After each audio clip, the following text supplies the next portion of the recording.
Welcome to the Let Loose Podcast, the podcast dedicated to all things Gym Leader Challenge and the Pokemon TCG.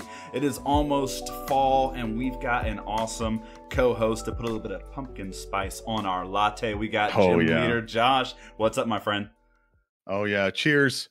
Cheers, my guys. I got my fall attire on. I got the pumpkin colored shirt, you know, getting ready for fall. It's not really fall down here in Oklahoma, though. It's still a heat wave until about December 29th, and then it starts getting cold. We're the same way in Columbia, South Carolina. You know, it's hot, it's muggy still. We get like an hour of reprieve in the morning, and then like after that, it's just like it's too toasty. So we'll be wearing our hoodies, but it's just because we're inside and that's what we do here. But oh yeah, 60 degrees inside all the time. Oh yeah. Well, Josh, dude, I know a ton about you. You've been kicking my butt recently on these Twin Leaf tournaments that we've been getting. We're going to be talking about some of those lists that you kicked my butt with. But, you know, for the people who maybe don't know about you, talk to us about yourself.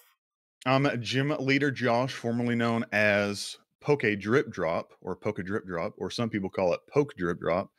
And I made that change a while back because I wasn't really feeling, good with the content that I was making at the time. And anyways, I thought a change needed to be done. I am a personal trainer / coach. And then I'm really into Gym Leader Challenge. So then I thought it was really fitting that we went with Gym Leader Josh. And anyways, I've been playing GLC since about, let's see, it was announced in 21, right? 2021. Yep. I think I started end of 2022 or mid 2022. I wasn't really into expanded stuff too much at the time, and I wasn't familiar with a lot of the cards, so I just didn't feel comfortable with it because I didn't start playing until end of 2019 when all that ruckus came about and then ended everybody's Pokemon careers. But yeah, that's kind of how I got started and fell in love with it. Started a YouTube channel in 2021. Or 2020, I can't remember, but it was one of the best decisions I've ever made. And it really kind of helped me, with time management. Kind of got a little out of hand at one point, but anyways, we're here now and making good content as best we can for you guys. Awesome. Yeah, dude. And I've been checking out some of your stuff. You do some box openings. You got some Gym Leader challenge stuff up there too. So everyone, highly encourage you, go check out Gym Leader Josh. Your YouTube channel, which I guess we'll talk about again later on, is Gym Leader Josh _ right? If I'm not mistaken. Yes, I believe so. Yeah. Somebody took the pure one. I had to do an underscore somewhere. Oh, other Gym Leader Josh, we need it. But yeah, we got a super sweet episode. Again, I mentioned you kicking my butt the other day, and you kicked my butt with 2 decks that kind of go with today's theme. And today's theme, for everyone who doesn't know yet, is just, here's our info about the Crude, by the way, too. I'm all about that base. You guys know that. Check out Gym Leader Josh. He's cool. But we're talking tank and heal tonight. Taking big hits, healing some damage, denying prizes. Is that what you think of, Josh, when you think of tank and heal strategies? Oh, that's exactly what I'm thinking about. Whenever you are playing a tank and heal deck, your purpose is to take a big hit or several small little hits, heal all that damage off, deny your opponent some turns, prizes in the process, and have fun just being just a behemoth of a Pokemon and just taking prize after prize while just sitting there taking all that damage. Yeah, and we've talked about this a lot in the pod. CRC, we've got consistency, redundancy, and comeback. And one of the big keys to comeback is how do you go about your 2-for-1s? Well, if you're a tank and heal deck and everything you're trying to do is getting those 2-for-1s, if you set yourself up in a good position, you're going to be making big comebacks from losing positions, especially with a lot of these tank and heal decks that we're going to see today. Maybe taking a little bit of time to get set up and get going. Would you say that tank and heal decks kind of come out of the gates kind of slow? Yeah, tank and heal decks are out of the gate most of the time just really slow. You spend your time trying to set up your big tanky Pokemon, getting energy on them because, of course, with great power or great HP comes great attacks, and usually they're 3 to 4, maybe 5 energy at some points. So we're using that time to get our minimal energy attachments as best as possible. With the with Psychic, you have a little bit of acceleration. You got a little bit of acceleration and each deck, but still most of the time it's going to take a little bit of time to get set up. Yeah. But sometimes you get a little bit lucky and you can kind of get things rolling, turn 2, but you got to get lucky for that. Yeah, there is nothing scarier than staring down a big boy on turn 2 when your opponent's deck is typically slower than yours, and you're just like, I don't think I can ever recover from this.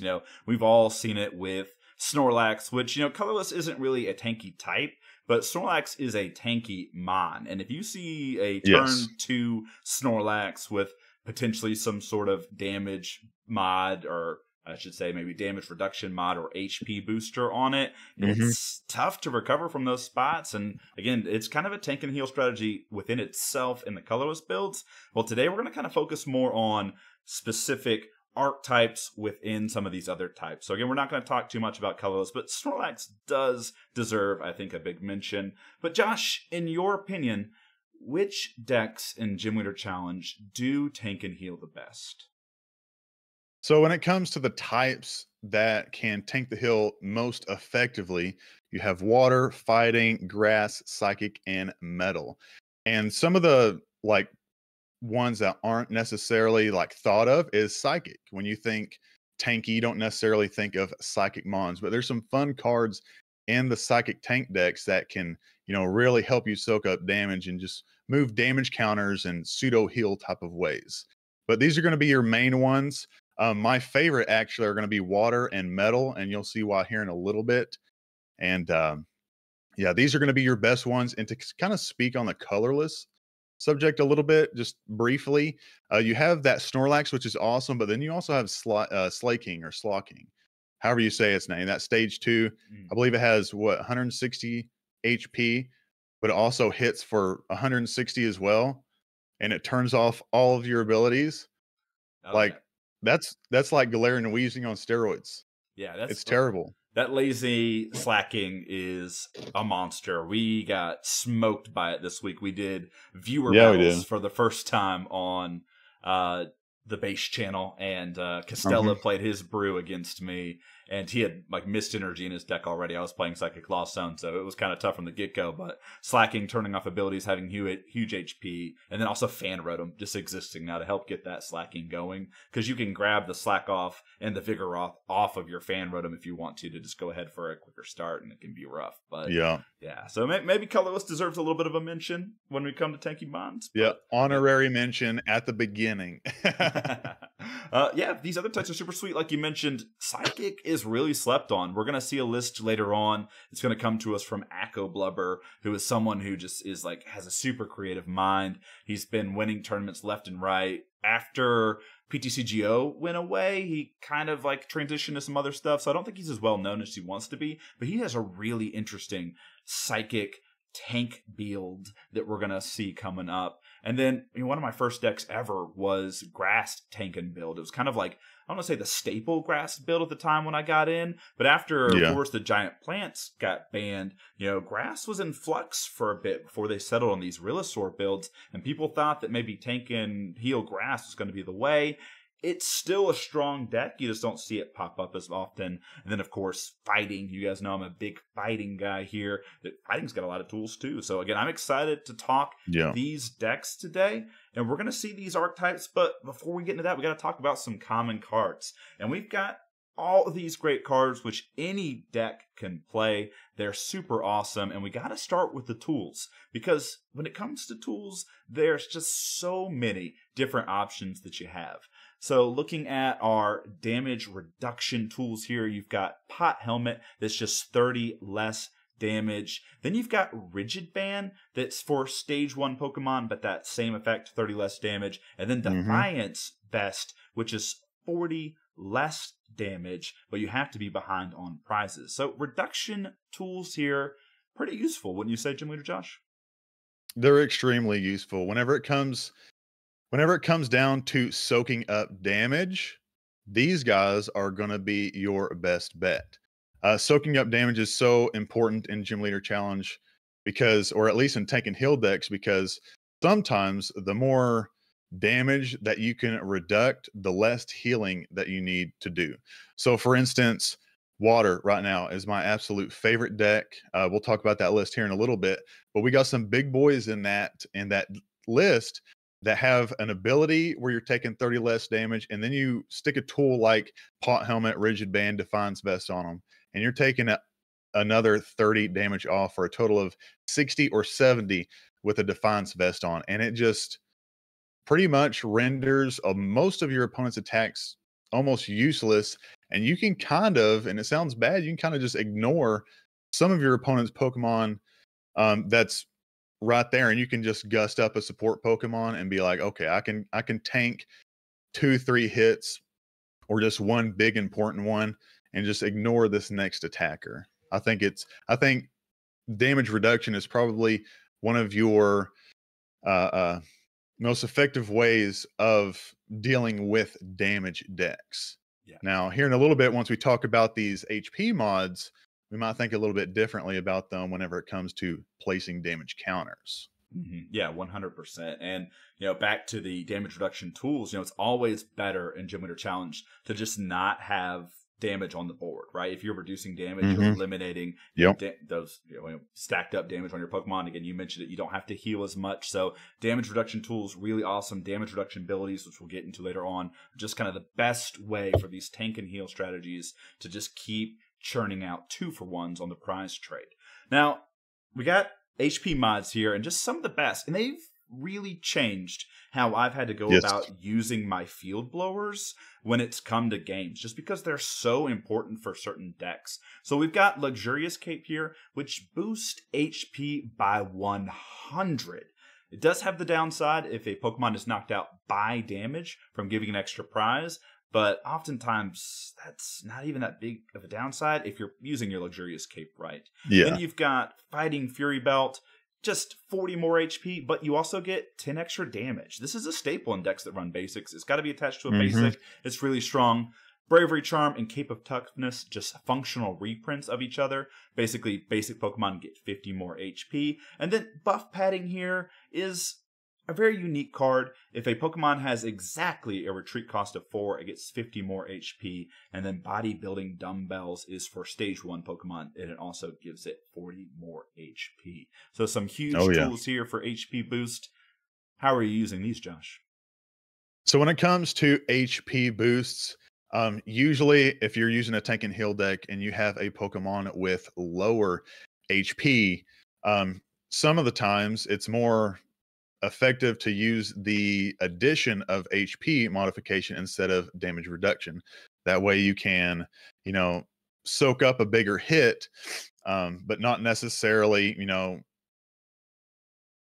reduce that damage. Now, when it comes to Lux Cape gives you that plus 100 HP mod, and it's just exceptional, especially in control decks or decks that that can boost it up to, let's say 270 plus, because most Pokemon can't even 2-shot that, and you're having to 3-shot that or really chip away at that damage. One of my favorite HP mods is Fighting Fury Belt. Now, this can be used in a multitude of ways. You can use it with basic tanks. You can use it with Stage 1 or Stage 2 tanks. Because a lot of Pokemon, let's say, for instance, the new Copperajah at this moment has 130 attack with its attack. You can use its effect to boost that damage. But let's say if you're going up against a Kyogre that has 140 HP and you need to hit that, but you're only hitting for 130, you can use this Fighting Fury Belt to then up that up to 140 and be able to take out your Mon that way. But other than that, these HP mods are extremely effective in soaking up damage for little Pokemon. Now, I've noticed in a lot of poison decks, they like to use, I believe it's Bodybuilding Dumbbells for like a Galarian Wheezing. And what's more annoying than a Galarian Wheezing that turns off your abilities?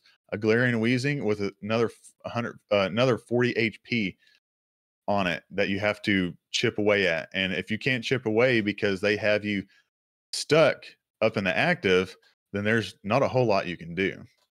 But HP mods are very good for also, and this is the main point why I was going to talk about these.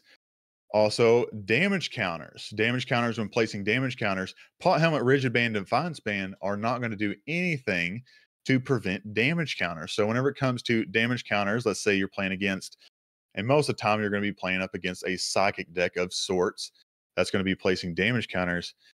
These HP mods just put you out of reach on a lot of those different damage counting laying Pokemon, such as Sableye, or I mean, was there Uxie, there's that Meloetta, there is just a plethora of different damage counters that you can place with the Psychic deck. Yeah, and as someone who really enjoys playing Psychic Spread List, and I play it with Dust Noir, so I can kind of manipulate where I put damage counters. A card like Luxurious Cape is just super annoying because the card has to be knocked out by damage in order to receive the extra prize. So even if I'm like putting a Pokemon with Luxurious Cape in a position where I can get it knocked out, it's taking up all those damage counters off the board just for me to KO that Pokemon, and it might not even give me that extra prize. So those are definitely difficult decisions you have to make if you're playing against a Take and Heal deck. You can't burn your Field Blower anymore. I remember when I started playing Gym Leader Challenge, like the first chance you got to get a 2-for-1 with Field Blower, it typically felt right. Like, oh, I'm going to get rid of my Pokemon's Pivot and their best stadium. Goodbye Floatstone, goodbye Brooklet Hill. And that felt good. And now if you do that early, they're just like, well, I've got a Luxurious Cape on my best Pokemon. And all of a sudden I'm going to be taking 3 or 4 prizes with this before you can deal with it. And it's just like, uh-oh. So again, these damage reduction and HP boosting tools really require, you to think and play around them in the right way. It's just tough. These are really, really strong. Yeah. You mentioned Glaring Weezing, like a Glaring Weezing with Pot Helmet on it too, is out of KO range for so many basics that are trying to come in early and get rid of it. And so now, like you said, it's just turning off abilities, putting poison damage on the board, allowing that dark player to get set up. It's just so good. Oh man, Glaring Weezing. There's a special place not in my heart for that card. I'm sorry. I think that was the one game I won. That was.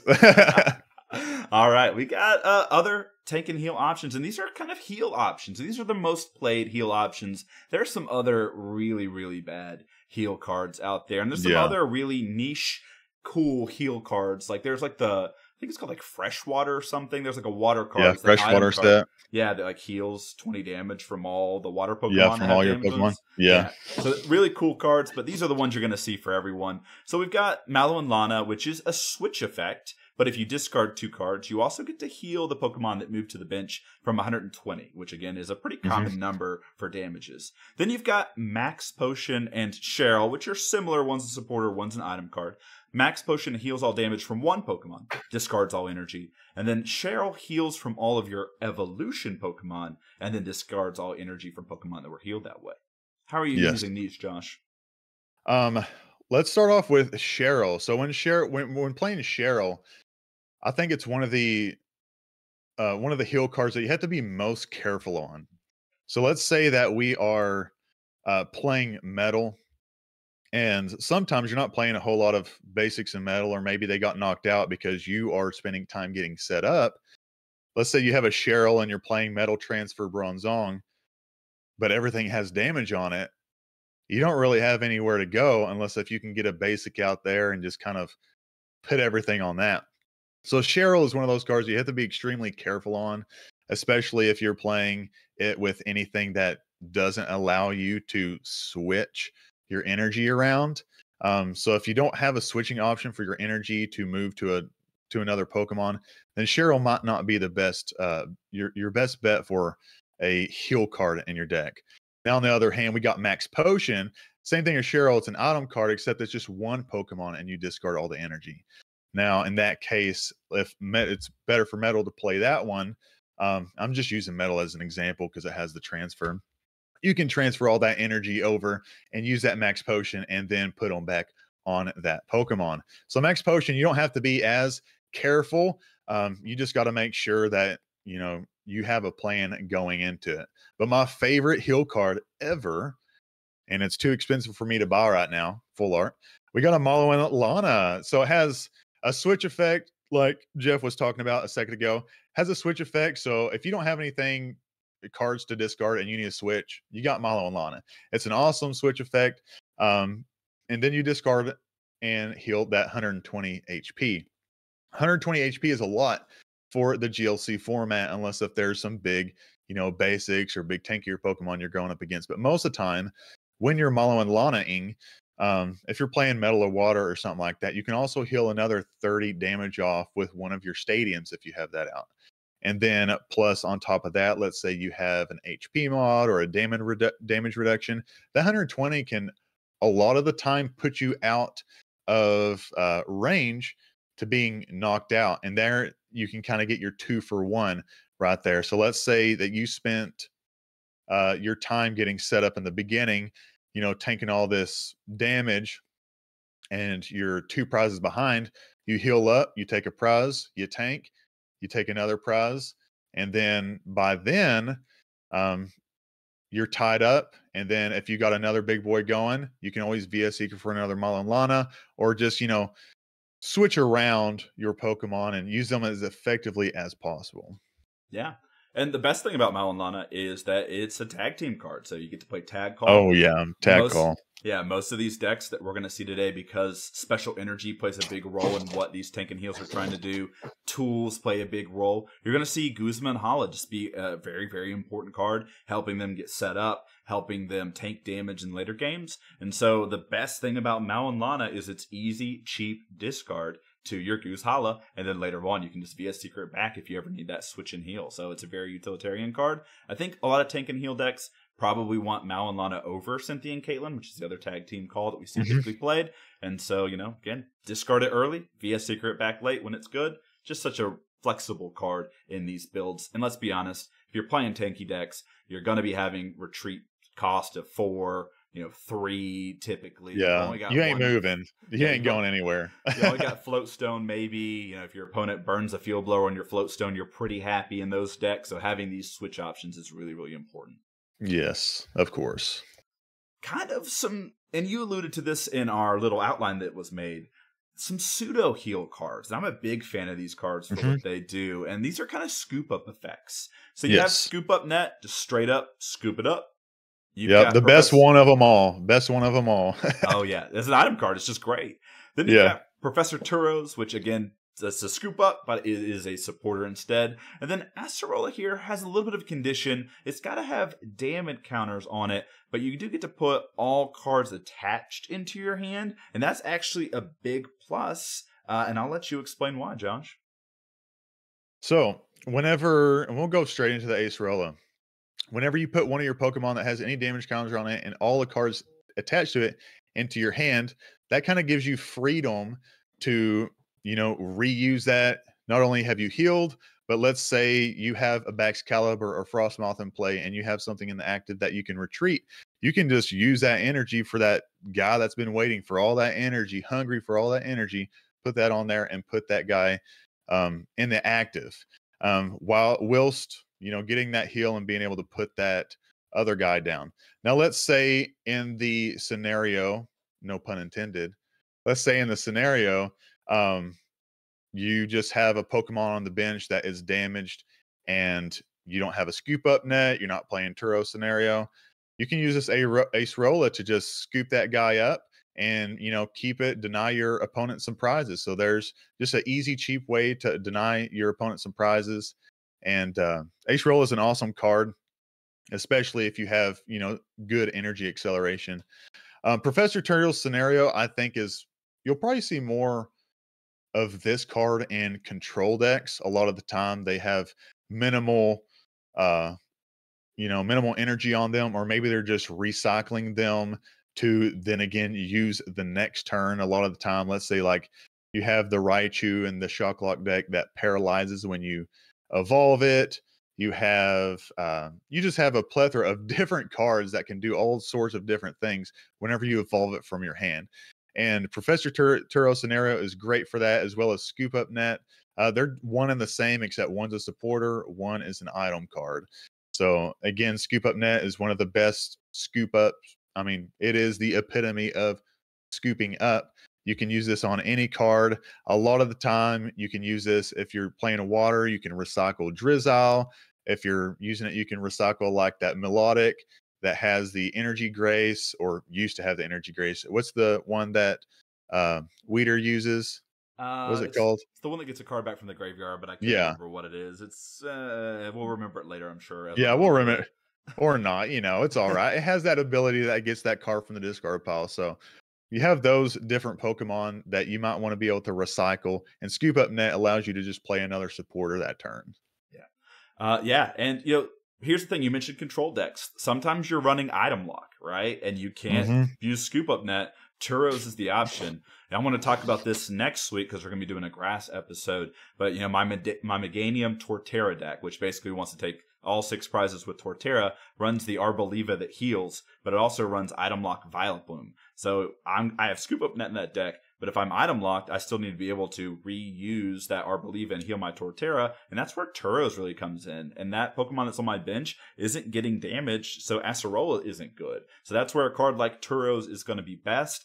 And then Acerola is just going to be really good if you play like Dragon, for example. I think that maybe Dragon's its best home. You get to reuse your double Dragon energy when you scoop up that Pokemon. If you have a Lux Cape on it, you deny that extra prize, and then all of a sudden you can just go double Dragon, extra luxurious cape on the other Mon, and all of a sudden you're just back to square one. Maybe you use Sonic Slip on your Garchomp that turn. It's invulnerable, it's got a Lux Cape, and now it's got DDE. You're winning that game, I'm pretty sure. Yeah. Ben Peacock just won Full Grip Games last night using Acerola in his Dragon deck. I never thought about playing Acerola and Dragon until I saw that, and I was like, that makes so much sense. That's incredible. It's a sweet idea. I think Lee Hoffman might have been the original orchestrator of that. I know I played a list on stream so long ago, but it definitely wasn't my original idea. Someone had it, and it was super awesome. I always tried it. I was trying to play like a bad Goodra deck back in the day. Yeah. It's a Was it the Goodra with Power Whip? The Power Whip attack? Or whatever. It does 120. It's like Buster Tail, I think, is its attack. I think that's the same one. Yeah. Okay. And it stops if your opponent attaches an energy, they have to coin flip each time they attach an energy. And if they get tails, it's discarded. No, it's a different one, but yeah, I know that one too. Yeah.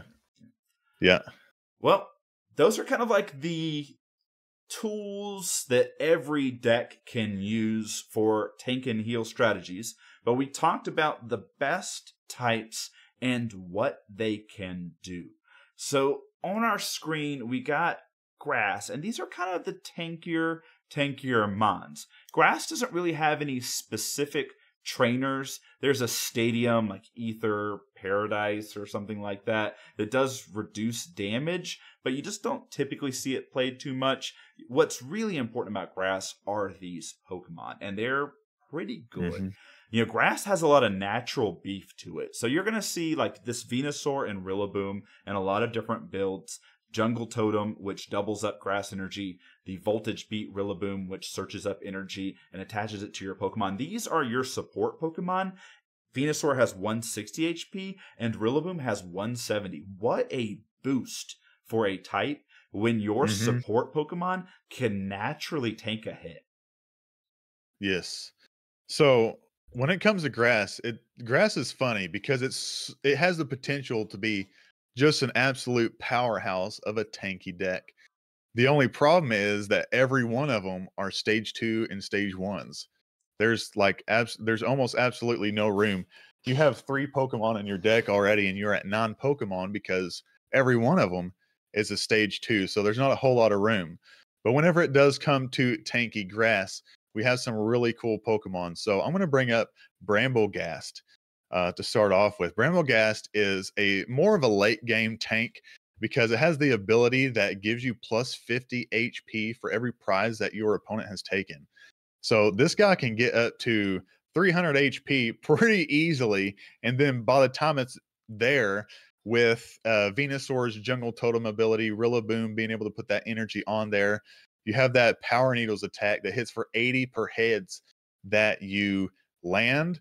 And a lot of the time with Rillaboom and Venusaur put together, you're rolling like 16 dice or something like that. It's crazy. It's nuts how Bramblegast. It's funny. It looks like a meme on paper, but it's also a beast.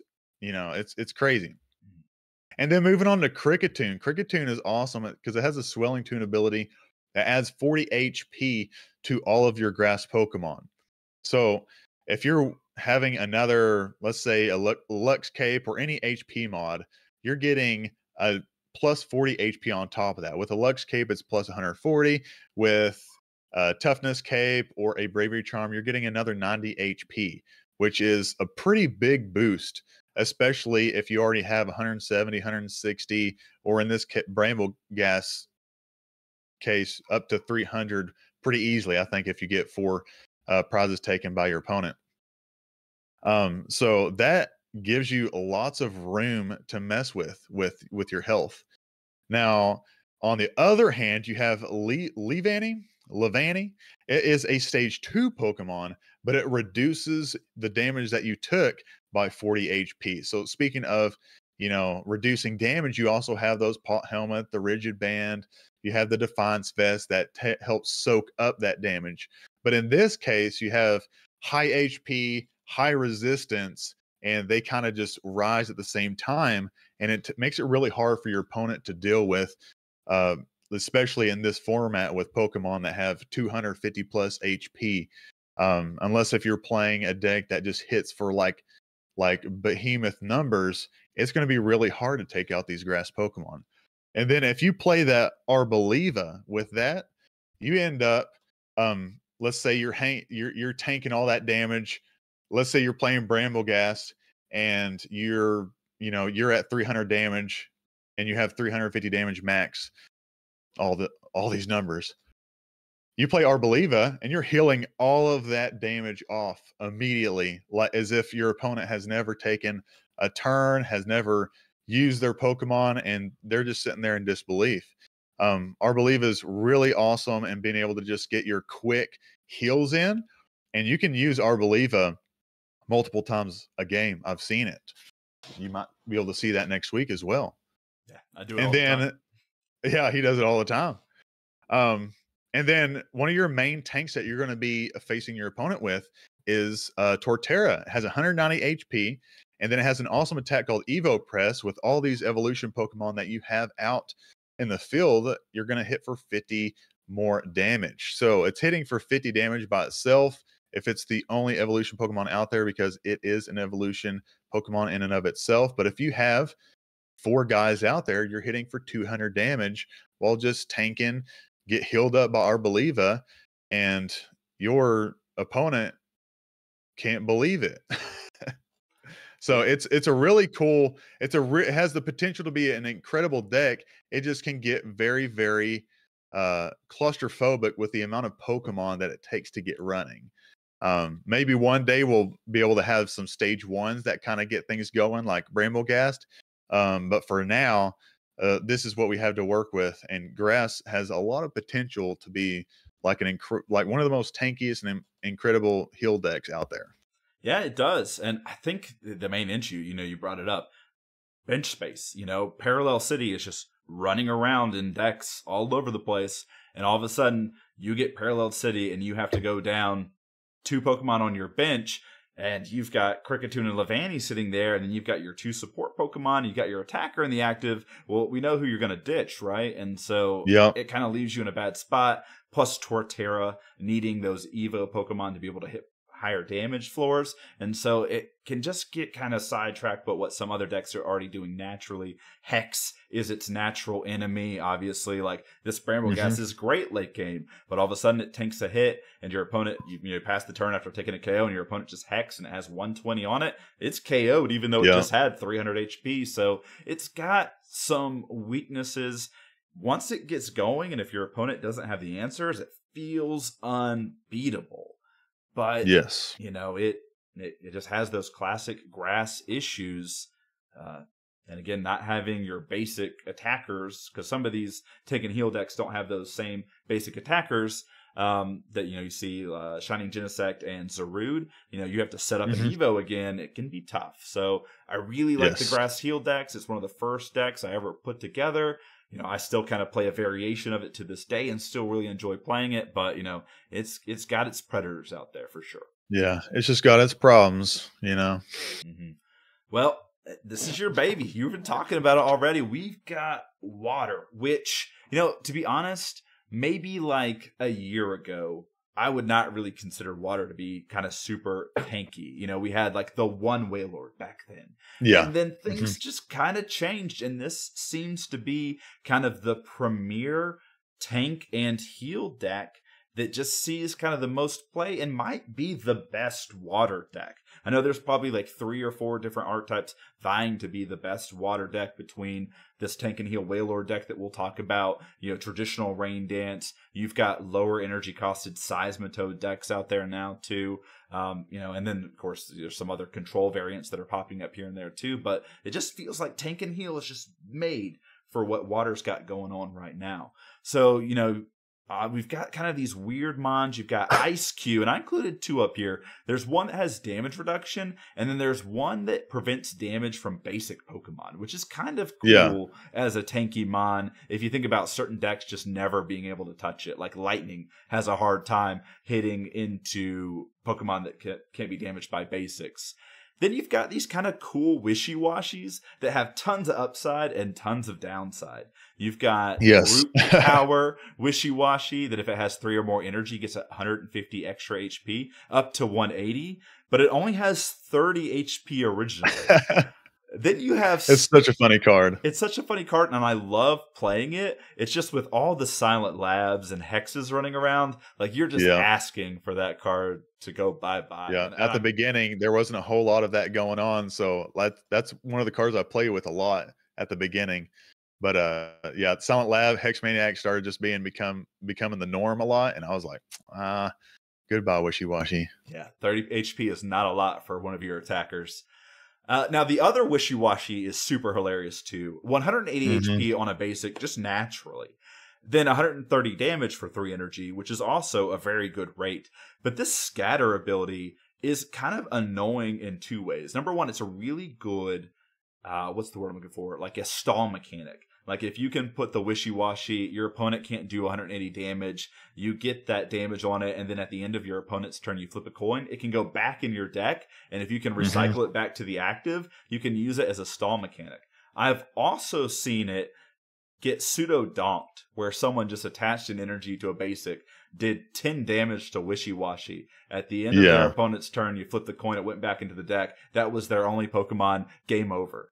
Yeah, that's got to be one of the worst donks ever in history. I felt so bad because they called me over. They're like, "Hey, Jeff, how does this interaction work?" And I was like, "You don't get to play the game anymore. You're done, kid." And then we've got some other kind of like cool Pokemon. You've got Cloyster, Avalugg, which are going to take less damage. You've got Feraligatr that just came out in Temporal Forces, which is seeing a lot of hype, but it's not quite seeing a ton of play yet. 180 HP, 2 energy, it does 160, and it can actually do up to 210. So it's just a house of a mon, and it has a really good stage 1. And then you've got Arctovish here, which has an attack that does decent damage and then reduces damage on the backswing. And of course, this Seismitoad here, which increases the attack cost of your opponent's Pokemon and then can do 120. The following turn, it can do 220 if that's the case. So those are the ones I'm going to talk about, Josh, because those are the ones that aren't in your deck. How are you playing Tanky Water? When it comes to Tanky Water, I would like to be one of the most knowledgeable ones. And when it comes to that, when Satitan came out, I knew that it was time. I knew that it was time to get going, get cracking, get brewing. And with the combination of Wailord and Satitan, we got Titans. And if you ever watched what's that show? Teen Titans Go or Teen Titans. I'm not a big fan of the new Teen Titans Go, but we got Tag Team Titans Go. But Satitan has 180 HP. You got that 50 attack for 1 water, 1 colorless, but then you have Special Horn, and you're hitting for 80 damage plus another 140 damage if you have another special energy attached to it, and it's only 3 energy cost. It's an awesome Pokemon, and it can soak up a lot of hits.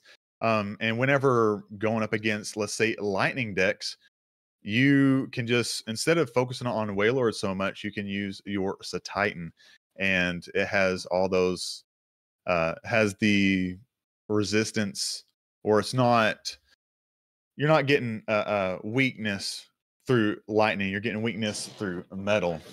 And so Titan can take a lot of hits and help you in the lightning matchup. And then Wailord is one of my best buddies in this world. We have the damage reduction ability that lets you take 30 damage less from your opponent's Pokemon. And then for 4 energy, 3 water, 1 colorless, you're hitting for 120 plus 120 if you have a special energy attached to it as well. So Wailord is an absolute mammoth Pokemon. And you'll see a couple lists today on this Wailord and how good this Wailord can be. One of my favorite cards, and it kind of took me a while to get to it, was Switch Raft. Switch Raft, for a while there, I didn't think was going to do too much. But a lot of the time, you find yourself stuck in the active, or you Malo and Lana, or anything like that, or you just need to get yourself out of range of an attack. Switch Raft is an easy switch card if you're familiar with Standard. So it gives you a 30 heal and switches your water Pokemon to your bench. So it's an extremely awesome card. And Rough Seas, every turn you can heal another 30 damage off of your water Pokemon, all of them. And if you combine, let's say, if you combine a Wailord, a Switch Cart, a Rough Seas, and a Malo and Lana, you can take a Wailord that's on the brink of death to just rejuvenation and have him, ready, up and ready to go again. Yeah, Um, that's scary. That's a scary yeah, thought. That Wailord is a monster.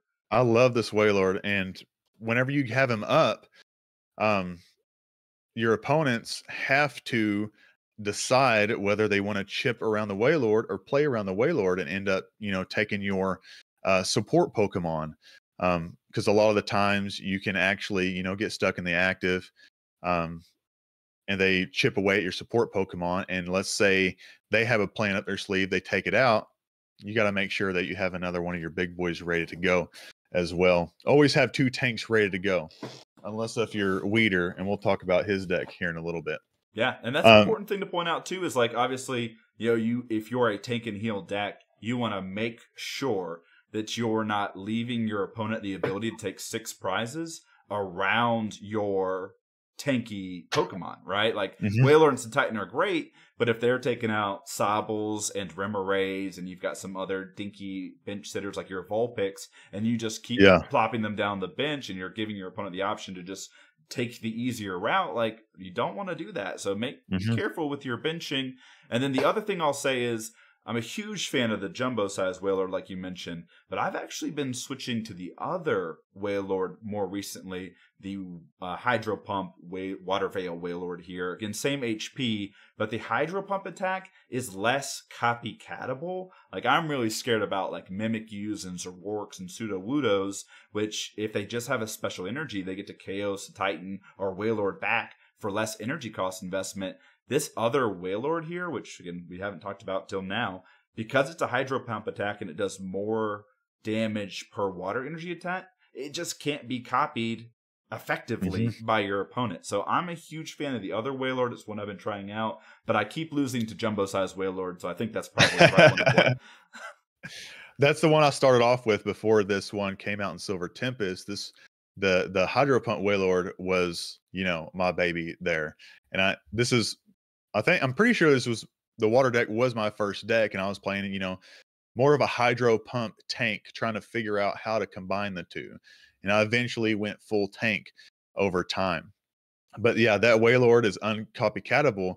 But in the next set, I believe Surging Sparks, we have a new Titan coming in. We don't have it on the screen right now for you guys, but it has the same amount of HP, 180 HP, but it has pretty much the same ability as Wailord, where you're taking 30 less damage from your opponent's Pokemon. And it's going to be, I'm torn in the middle. Do I want to hit for 220 HP, or do I want to tank some damage and hit a little bit less for more energy?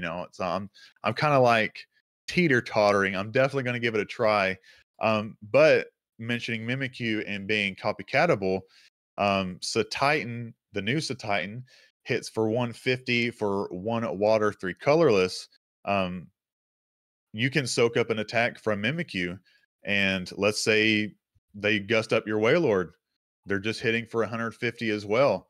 And that might be the reason why you play the other Titan, not only because of its awesome ability, but because it's only hitting for 150 damage as well, because it's just a regular vanilla attack. Yeah. And that's something like I've really had to think about when it's come to deck building these days, is because copycat effects are becoming more prevalent, because people are responding to this Wailord. Sometimes it's better to run Pokemon specifically because their attacks are decent damage, but also less than their HP.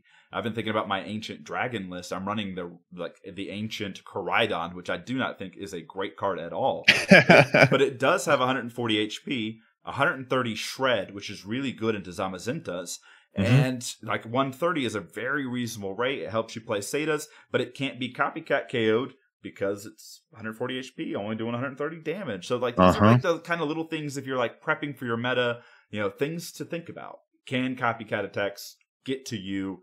And then simultaneously, what do your attacks look like if they do get copycatted? I basically played Fairy at my locals on Wednesday, and the only good card in Fairy is the Mimikyu, which is the same Psychic Mimikyu, and I definitely used a Titan's attack. Like this came down to like the last prize, like Fairy versus Wailord, this build. Yeah. And it was just because I was able to copycat. Like I was just using their attacks against them. So things to think about as you guys are going forward. By the way, congratulations for doing so well with Fairy. It was fun, dude. We probably need to talk about Fairy at some point again. Like, I'm just having so much fun playing all these different archetypes at my locals. Like, every week I'm trying to play something new, and playing Fairy again after kind of letting it sit for a while. Like, now that I'm a better player and I understand kind of the meta at a better thing, like using Fairy and like trying to get the wins from like certain positions and like trying to get those turbo plays, it's just so cool. Fairy has a lot of cool support Pokemon. But you can only, like, the highest you can hit is 130. Like, I was playing Fighting Fury Belt, so, like, the max damage I could hit was 140 with my Pokemon. So I beat Guzzlord, and I basically had to copycat Guzzlord twice on support Pokemon in order to win that game. Just, like, using, like, scoop up nets on, like, Cottonese, which is the Fairy Roserade, to get Guzmas in a certain spot to be able to Guzma this. Like, it was mentally taxing, but in, like, such a rewarding way. And I loved everything about it. Like, I would 10 out of 10 play Fairy again. That's all I'm going to say. Fairy would be my favorite if it had the support being printed for it and it were real, It's not real. But it is fun. The best archetype is Fairy Control, but I watched one of my friends who was playing the Wailord deck play against Fairy Control one time, and I've never seen anyone sadder in their life. And so I have just sworn off Fairy Control. I will not touch it ever, because of that face is just etched onto my soul. Like, I probably had the same face whenever you were playing Galarian Weezing the other night. It's all right. It's all right. We're going to get into the deck that 6-0'd me when I was playing Lightning Spread too. Okay. Yeah, touche. All right. Well, we got Psychic, which we talked about earlier on. A type you don't expect to be tanky. And there's kind of some cool, unique ways that Psychic can be tanky. And it kind of starts with like the best compressed support Pokemon in the game, which is the Gallade Kirlia, right? Like the Gallade has Buddy Catch. It lets you get any supporter. The Kirlia lets you draw. Then it's 160 HP stage 2 that does 160 damage. Like, that's pretty good. Every single type wants a Gallade. Then you move on from there. You've got decent stage 1s. You got Golurk, tons of damage, 150 HP. And then you got Palossand, which requires you to have a stadium to do tons of damage, which is not difficult to do, but it's also another house with 150 HP on a stage 1. And then New Monkey Dory, which is really interesting as a way to like not only go after your opponent, but if it has a dark energy attached, you get to move damage counters from your Tankymons onto your opponent's mons to kind of help you hit Yes. numbers. It's so good at that. And again, you think of it as maybe being aggressive, but in this way, it's not only being aggressive toward what your opponent's doing, it's also allowing you that chance to get out of those numbers for your opponent to miss KOs. Super awesome card here. I love me a Gengar. You guys can see my Gengar if you're watching this on YouTube behind me here. But this Gengar, as often as you like during turn, you can move damage counters from one of your Pokemon to another of your Pokemon. And this is super sweet. If you guys know me, I'm a huge base to set the fossil guy. There's an Alakazam that did this same thing in base set the fossil where you could move damage counters around. It was super sweet. Love everything about it. And then kind of like two cards most people have never seen, probably played against them before. Yeah. Suspicious Food Tin. Just I know it. Yeah, heal 80 damage on an item card. As long as you heal a Pokemon with Psychic Energy attached, but you have to discard that Psychic Energy attached. With Malamar, what downside is there, you know? And then the last one here, Moonlit Hill, which is a stadium. If you discard a basic Psychic Energy from your hand, you heal 30 damage. And again, Malamar, just kind of fixing that as a downside. All of a sudden, now you get a discard and an extra attach in a turn. Seems pretty good. Oh, yes. Definitely pretty good. I saw this this tanky Psychic deck, and I was like, man, this looks like a lot of fun. You got that Golurk that is just so menacing. And he got 150 HP, but he also hits 190 to him to your opponent's Pokemon, and then takes 30 damage to itself. And then with Monkey Dory, you can just take that off and say, here you go to my opponent. And with that being said, you can also just chip away different support Pokemon that your opponent has with Monkey Dory. You know, you can just do just about anything with the monkey. It's pretty awesome. And then with Gengar, let's say if you want to keep your tanky guy in the active, you can just move all that damage down from the active down to your bench Pokemon, down to the Monkey Dory, because it can just then transfer it to your opponent's mon. It's really awesome. Suspicious Food Tin was definitely a funny ad. I don't think it's, I don't think it's used that much, but I think it should be, because your opponent will never see it coming. And then Moonlit Hill is pretty decent, but you're not going to be trying to heal all the time by adding an energy to your opponent's Pokemon. So just, Parallel City, Chaotic Swell, those cards are just a little bit better. Moonlit Hill can be used probably in niche situations, such as, you got your Suspicious Food Tin, you want to use that, heal that Pokemon, and then take that energy off, and then Moonlit Hill for another 30. So Psychic does have some like tricky things up its sleeve. It's what I would call more of like a pseudo tank deck, because you're just managing your own damage counters instead of your opponent's. Yeah, and this is kind of how you would expect Psychic to go about it, right? Like, they're not like huge, bulky Pokemon. They're the ghost types that are just going to be kind of evasive, and this is what they get to do. They get to be tricky, like you said. This Gengar being able to move those damage counters make cards that we mentioned earlier, like Cheryl and Max Potion, a little bit more effective, because now you can move them to Pokemon that don't have energy on them, heal them, and then you get rid of that discard effect. So really cool type, really cool deck. We're going to show you guys the deck list here in a bit for this Psychic tank deck, but it's just really cool. I think this is the big brain tank deck. If you're looking for one, like if you're like, this is going to be a hard game for all of us, this is the deck you're going to play, and I really like it, and we're going to shout out to Echo Blubber here in a bit. Fighting, it's got some tank to it.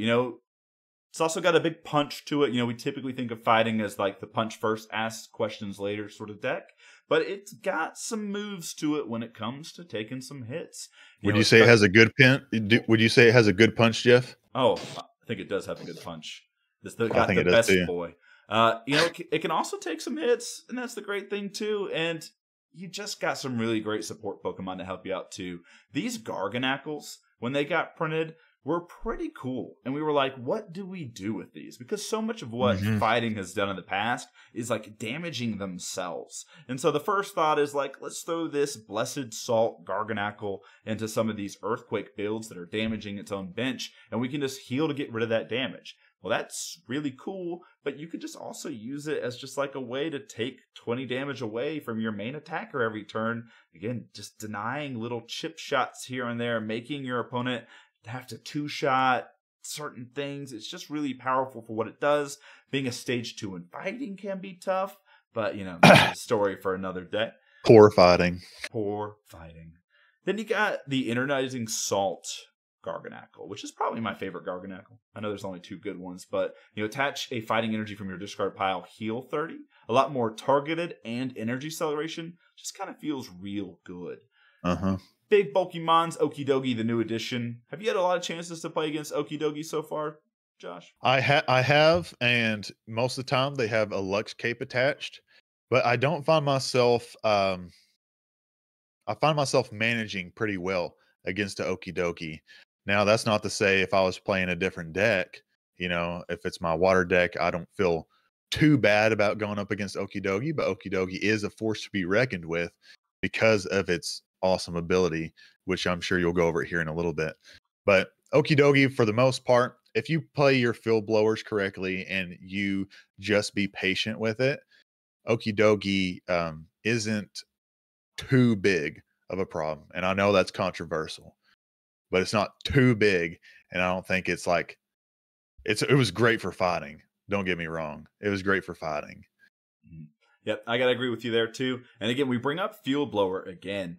And I just feel like the more and more I play Gym Leader Challenge and the more and more I talk to other people like about kind of what the state of the game, it just feels like using your Field Blower correctly is maybe the most nuanced thing. And it's also one of the toughest things for newer players to kind of manage and navigate. And it's also one of the things that seems to cost people the most games in recent things. Like, oh, dang, I had to play Professor's Research to get set up and I got rid of my Field Blower early. And then you played your Luxurious Cave, one of this Pokemon, and I could never come back into the game. Like those situations popped up, or, oh, dang, I used my Field Blower to deny you a free retreat when I should have really waited because you were hiding tools in your hand. There it is. Yeah, Field Blower just feeling real nuanced. And on the flip side of that, knowing when to play out your tools is also kind of that other side of that nuance. You know, make sure you can't give your opponent that free 2-for-1. Now, back to Okidogi. You know, you mentioned Okidogi kind of being in the house. Yeah, as long as it has a dark energy attached to it, extra 100 HP, extra 100 damage. Really strong, really powerful. It's got 230 HP if that's the case. It's hitting in for 170 for 2 energy. Very similar to Snorlax in a vein. But since all of its buff is an ability, really manageable. You know, you get rid of that dark energy, you're in a good spot. You play Silent Lab, you're in a good spot. Now, it does have some other really tanky mons. Machamp here, probably just before Okidogi got printed, the best fighting Pokemon in total. It had a really good stage 1 that's a kind of a super bench barrier. And then you've got Machamp here, which is just a great attacker. And if your opponent has 3 or fewer prizes, gets an extra 150 HP. So you could potentially have a 300 HP Machamp hitting in for 200 damage at the end of a game. And that's just something that fighting really needed. Needs it less now, really strong in the past. This new Rhyperior, I kind of thought was mid. And it won my locals this last Wednesday. Yeah, so it's got this wide wall, which basically, if it's in the active, stops the effects of supporters from your opponent for your Pokemon. So if this is in the active and your opponent plays Hex, you still have abilities. If this is in the active and your opponent tries to Guzma, it cannot work. It prevents that effect. Besides just being a 200 HP Pokemon with a really good ability, it's also got 180 HP or 180 damage attack. And then the person who was playing this was pairing it with the Archeops that doesn't let your opponent's Pokemon evolve. So they've got Rhyperior in the active, they've got Archeops on the bench, they have the Medicham that can devolve things. It was kind of like crazy. I didn't get a chance to play it because I lost to the Wailord deck, which ended up going to the finals, and the Wailord deck lost to this deck. They were playing Enhanced Hammer and Temple of Sinnoh, which are just like 2 decks that I don't think Wailord wants to see. But or 2 cards that Wheeler doesn't want to see. But the deck was really powerful, so I've kind of reevaluated this card to a certain degree. So check out this Rhyperior. And then to kind of close out fighting here, Terrakion, decent basic, decent attack. If it uses Cavern Tackle, it's immune to all damage. You've got Palisand, which is just 140 HP stage 1 that can spread damage. And then you've got the 2 Colossals, which are just really good.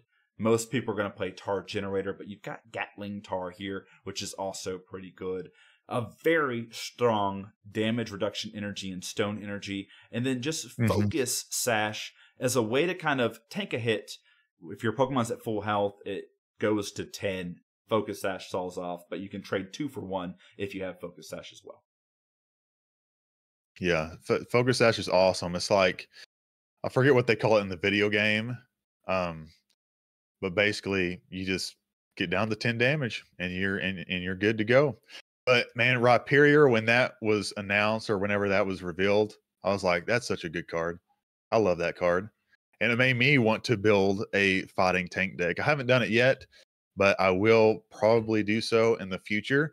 And Rhyperior is definitely going to be on the forefront of my mind when going into that.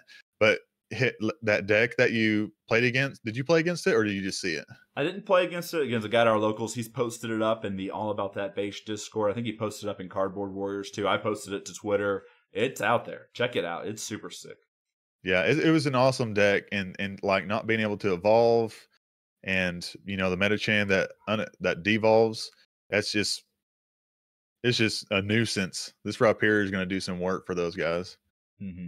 Yeah, and like I said, I kind of evaluated this card and said another pretty good stage 2 in fighting.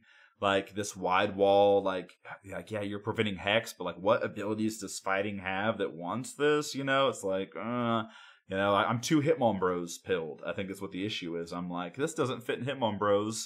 It's probably not good. And then it took one of my locals just being like, let me kick all your butts with my fighting deck for me to be like, you know what? That card might be good. Yeah. All right. Another, Gym Leader Josh type that I think about. This is Metal. I mean, there's some really good cards in Metal. Josh, tell us about them, man. Whenever I took a look at Metal for the first time, I wasn't too fond of it, but I wanted to make a deck with Metagross in it because Metagross is my absolute favorite #1 Pokemon. And anyways, there was the Metagross with Leg Quake that gave your Pokemon free retreat, and also had the attack with 1 metal, 2 colorless. It hit for 100, but it lets the defending Pokemon, if it's an evolution Pokemon, it can't attack the next turn, which is kind of cool. But it wasn't, necessarily cutting it for the metal deck. And then the new Metagross from I believe Silver Tempest or something like that came out, and I was like, okay, we can do something with this. We got 170 HP, Meteor Mash, hits 100 for 2 metal energy, or 1 metal, 1 colorless, and then hits for another 100 on the next turn if it stays in the active. And then it has the emergency entry ability, which has not happened for me yet. It's the hardest thing to get going, even if you play Switching Cups or any of like Academy at Night. But Metagross has that ability, so if you perchance top deck it, you get to draw 3 cards. It's just a fun plus. And bench it. And immediately bench it. Yeah, and immediately bench it. It is an awesome card. Now, when the new Metang came out in Temporal Forces, it really told me that I could do something with this card. So that new Metang came out, and we have that awesome ability that lets you look at the top 4 cards. It's basically an electric generator or a max elixir, but it just lets you look at the top 4 and attach any metal energy that you find in those 4 cards to your Pokemon in any way you like. So thus we have the ability to make an awesome metal deck. Now that being said, I had to talk about my favorite guy there, but we have our 2 favorite tanky mons for this metal deck. We got the new Caparaja with the awesome ability that makes it to where your opponent can't play stadiums from their hand. So the only way they're going to bump the stadium that is active currently is through a field blower. And sometimes that's awesome because you can just get them the full blower or something like a Parallel City or a Chaotic Swell or what. Well, you're not going to play Chaotic Swell. Forget that. But Parallel City or anything like that, then you can just start putting on your tools willy-nilly without having to worry about another field blower. Now, Copper has 200 HP, so it's an awesome tanky mon, but also has the attack Nasal Lariat that hits 130, which kind of KOs a lot of different basic Pokemon, support Pokemon. But if you need to have more than that, you can activate its effect, which hits for another 100. You can't attack the next turn with Copperaja, but you do have the ability to hit for 230 damage, which does take out Wailord if there's no tool attached to it, which is awesome. Copperaja can have an answer for one of the tankiest Pokemon in GLC. And then Archaludon came out, and I was like, okay, we got another 180 HP Pokemon. And then for 3 energy, 2 metal, 1 colorless. Hits for 160. Can't attack next turn, but 160 is going to knock out most of your opponent's Pokemon. A lot of Pokemon have 160 HP max. So Archaludon is going to be really good in that. And not only is it have a good attack, but that ability gives your metal Pokemon free retreat if there's energy attached. So you can kind of work around. I've been thinking about, I got U-turn board in my current list right now. We'll talk about here in a little bit, but it kind of makes you wonder if you need any of those retreat tools in your deck, kind of frees up a little bit more for you to mess around with. But that being said, you also got to think about like Hex Maniac or anything like that can kind of have you stuck in the active. And then whenever that happens, you're like, man, I wish I would have played a Float Stone or something like that. Along with that, everybody knows that Zamazenta, that takes 30 less damage if it has a energy attached to it as well. It's a nice revenge Pokemon. So in terms of comeback, the Zamazenta is really good because it can take out your opponent's Pokemon. It has 100 attack or 100 damage, but if you got knocked out previously by damage, then you get the hit for 220 damage with your Zamazenta. So Zamazenta, really awesome comeback Pokemon. The new Melmetal is a really cool Pokemon as well. I know that you, Jeff, has kind of messed around trying to get that Melmetal working with the U-turn board. It just goes straight back to your hand. Hits for 1 metal, 2 colorless. Hits 250 damage if you discard a tool from it. That's kind of crazy. That's awesome. The only downside of that is regardless of anything, it always has 160 HP. So you can't reduce that damage with tools or HP mods. The only way you can reduce damage is if you have like a shield energy attached to it or a full metal lab out, which can be like 40 damage reduced, but that's kind of the downside with that. But it seems like a really fun mon to use. And I think if you found some other like twin energy or double colorless Pokemon that you can pair with it, that hits for quite a bit, I think Melmetal would be kind of a fun deck that can, prove a point to some others. I don't know a whole lot about the Aggron. I just know that it has 180 HP and it has a really it's pretty interesting in and of itself. Let me go ahead and bring it up on the pkmncards.com if you ever. It's a little blurry on the screen here, but it does. So Guard Claw here does 120 damage, and then it reduces the next attack by 50. Is what the Guard Claw does. Yes, it's a very interesting card. It kind of just helps you soak up some more of that damage. We got this new Kling Clang. Let's see. I think this is the one with triple gears, but I had the one with the ability that lets you, if your opponent has a stage 2 Pokemon in play, you can just put it onto your bench, and then it's only 2 metal energy. You can hit for 130. You discard the energy, but speaking of like another kind of like maybe a comeback mechanic, that's an easy Pokemon to just energize really quick. I thought it was an interesting card because it just lets you put it on there for free.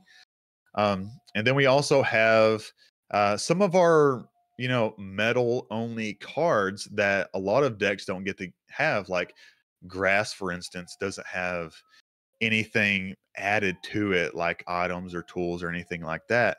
And metal has quite a bit. We have metal core barrier, hits or doesn't hit, but it reduces your opponent's attack by 70 damage.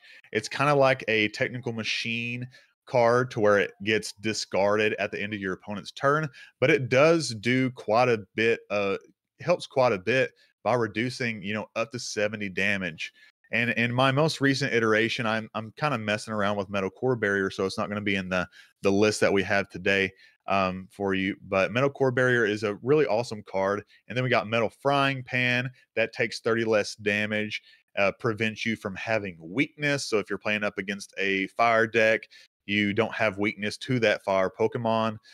Metal goggles takes another 30 less damage, and it prevents your Pokemon from having damage counters placed on it. So it's very good when it comes to one of those psychic lost zone decks or anything where it's placing damage counters. You can just put that metal goggles on there, and if they have already used their field blower, they're kind of just looking that big tanky mon in the face and being like, well, I guess I just fall over now.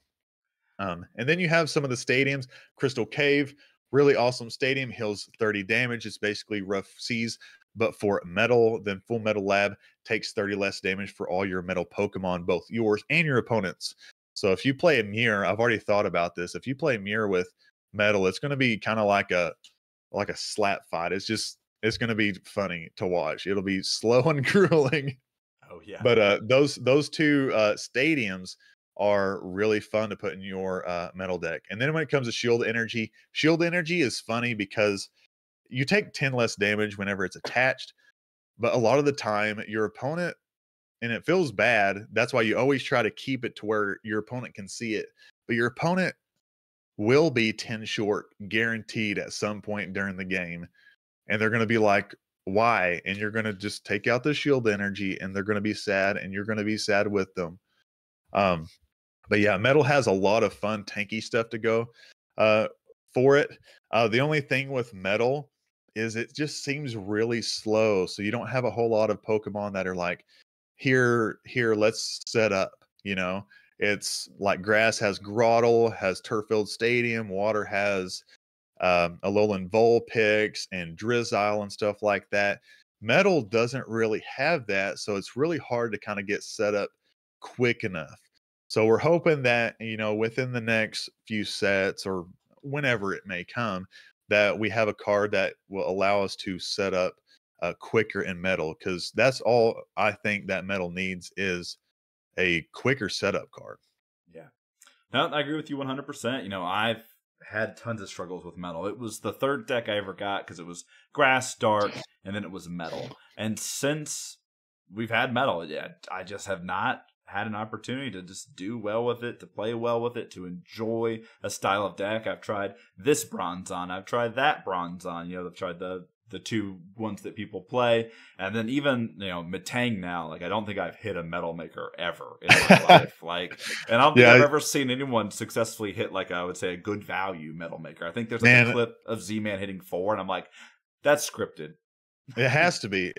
I've hit 1 in about 100, but it gives me hope that Metagross can be played.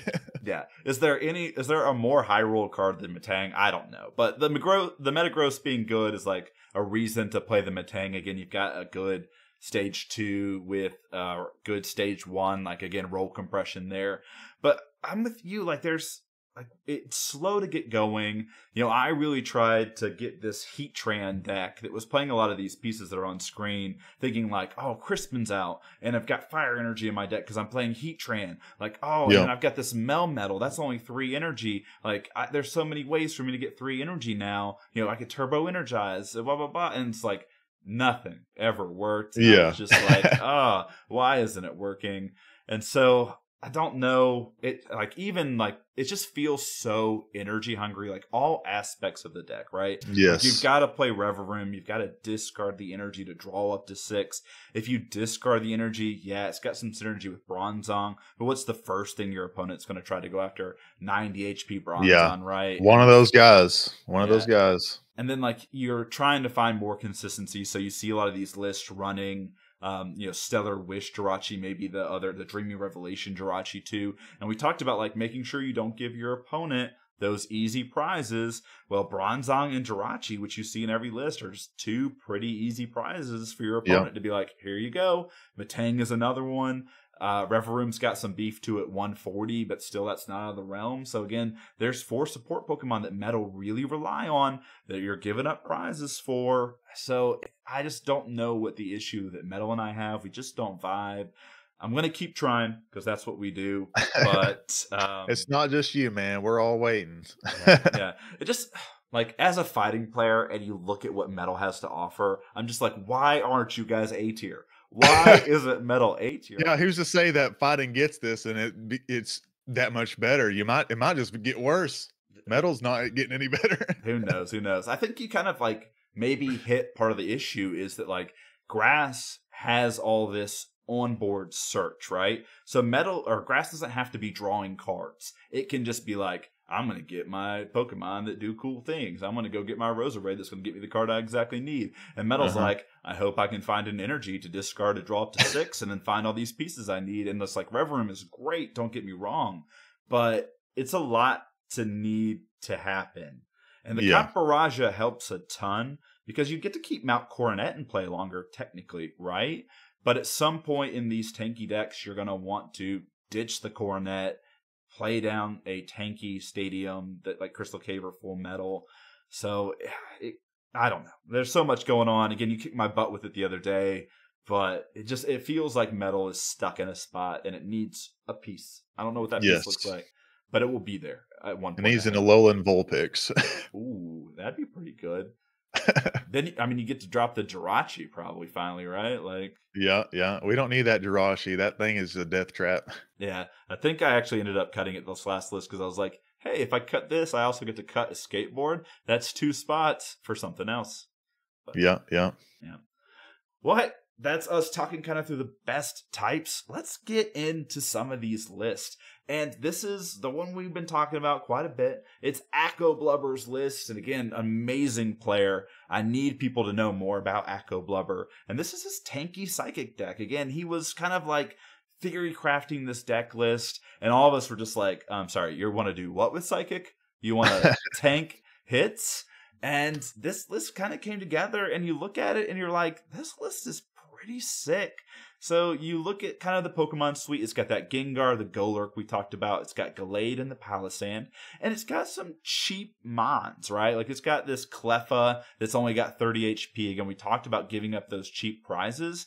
But now you have like, a scoop up net to kind of get that out of the active if you need to. Keep it in your hand so you're denying your opponent's prizes. And sometimes these decks can struggle to fill their hand early if they're all in on setup. So Cleffa, pretty good Inclo.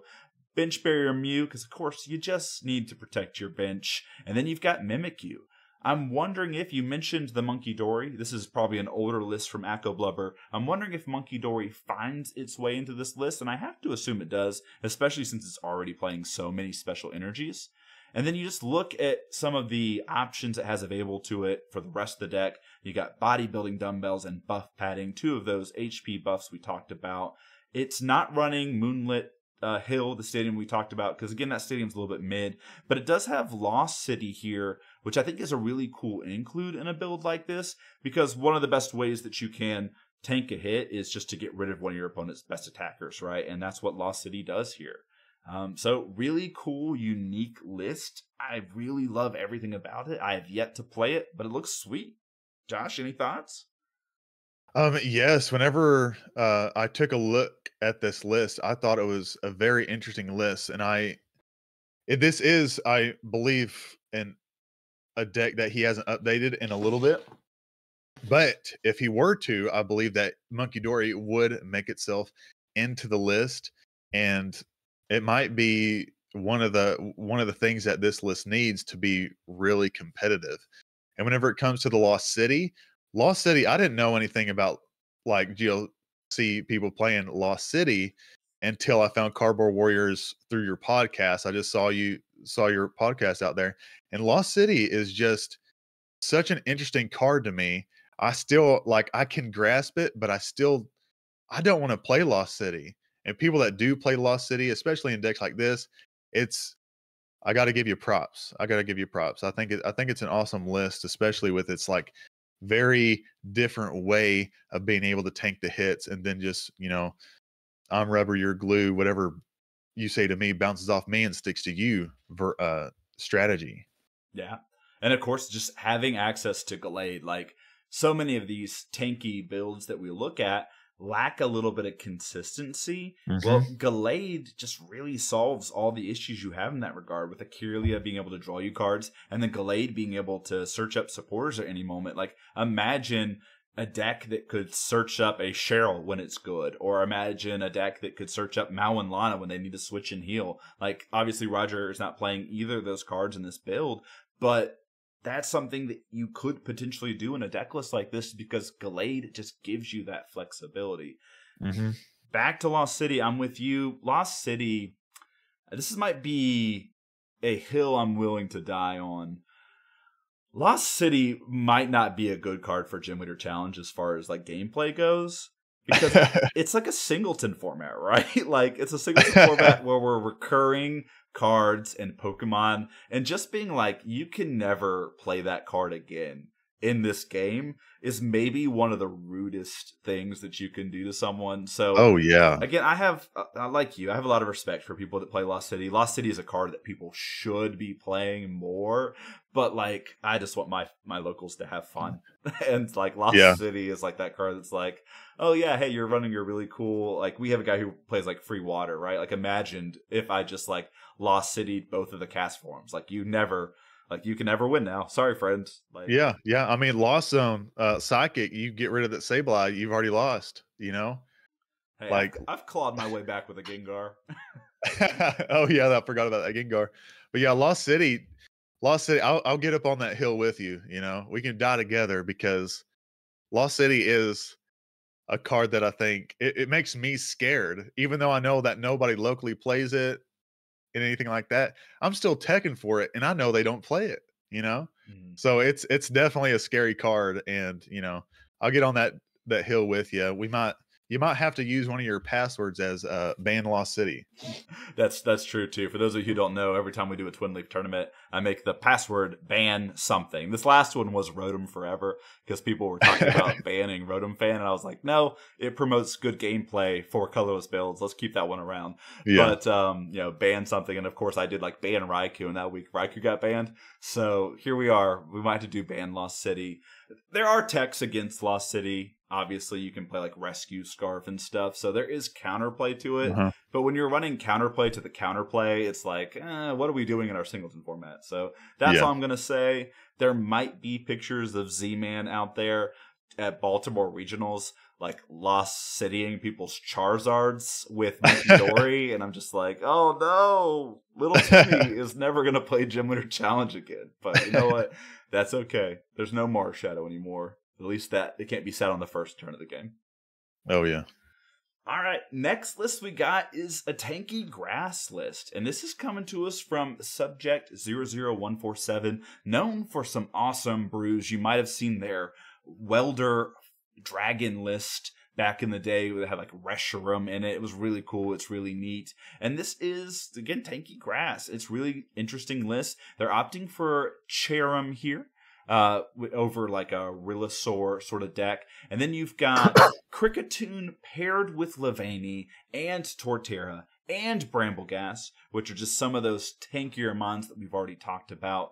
And then you've got Shining Genesect, you've got Tropius, and you've got Iron Leaves as your three basics. So pretty chunky, I would say, for basic attackers. Obviously not the tankiest mons in the world, but definitely ones that when you have Leavanny and Kricketune out, can trade 2 for 1 pretty easily. Then you look at kind of the rest of what's going on here. Grass likes to play a ton of basic energy, so you're not going to see like a Guzma and Hala kind of appear in lists like these, which makes tools a little bit more difficult to find.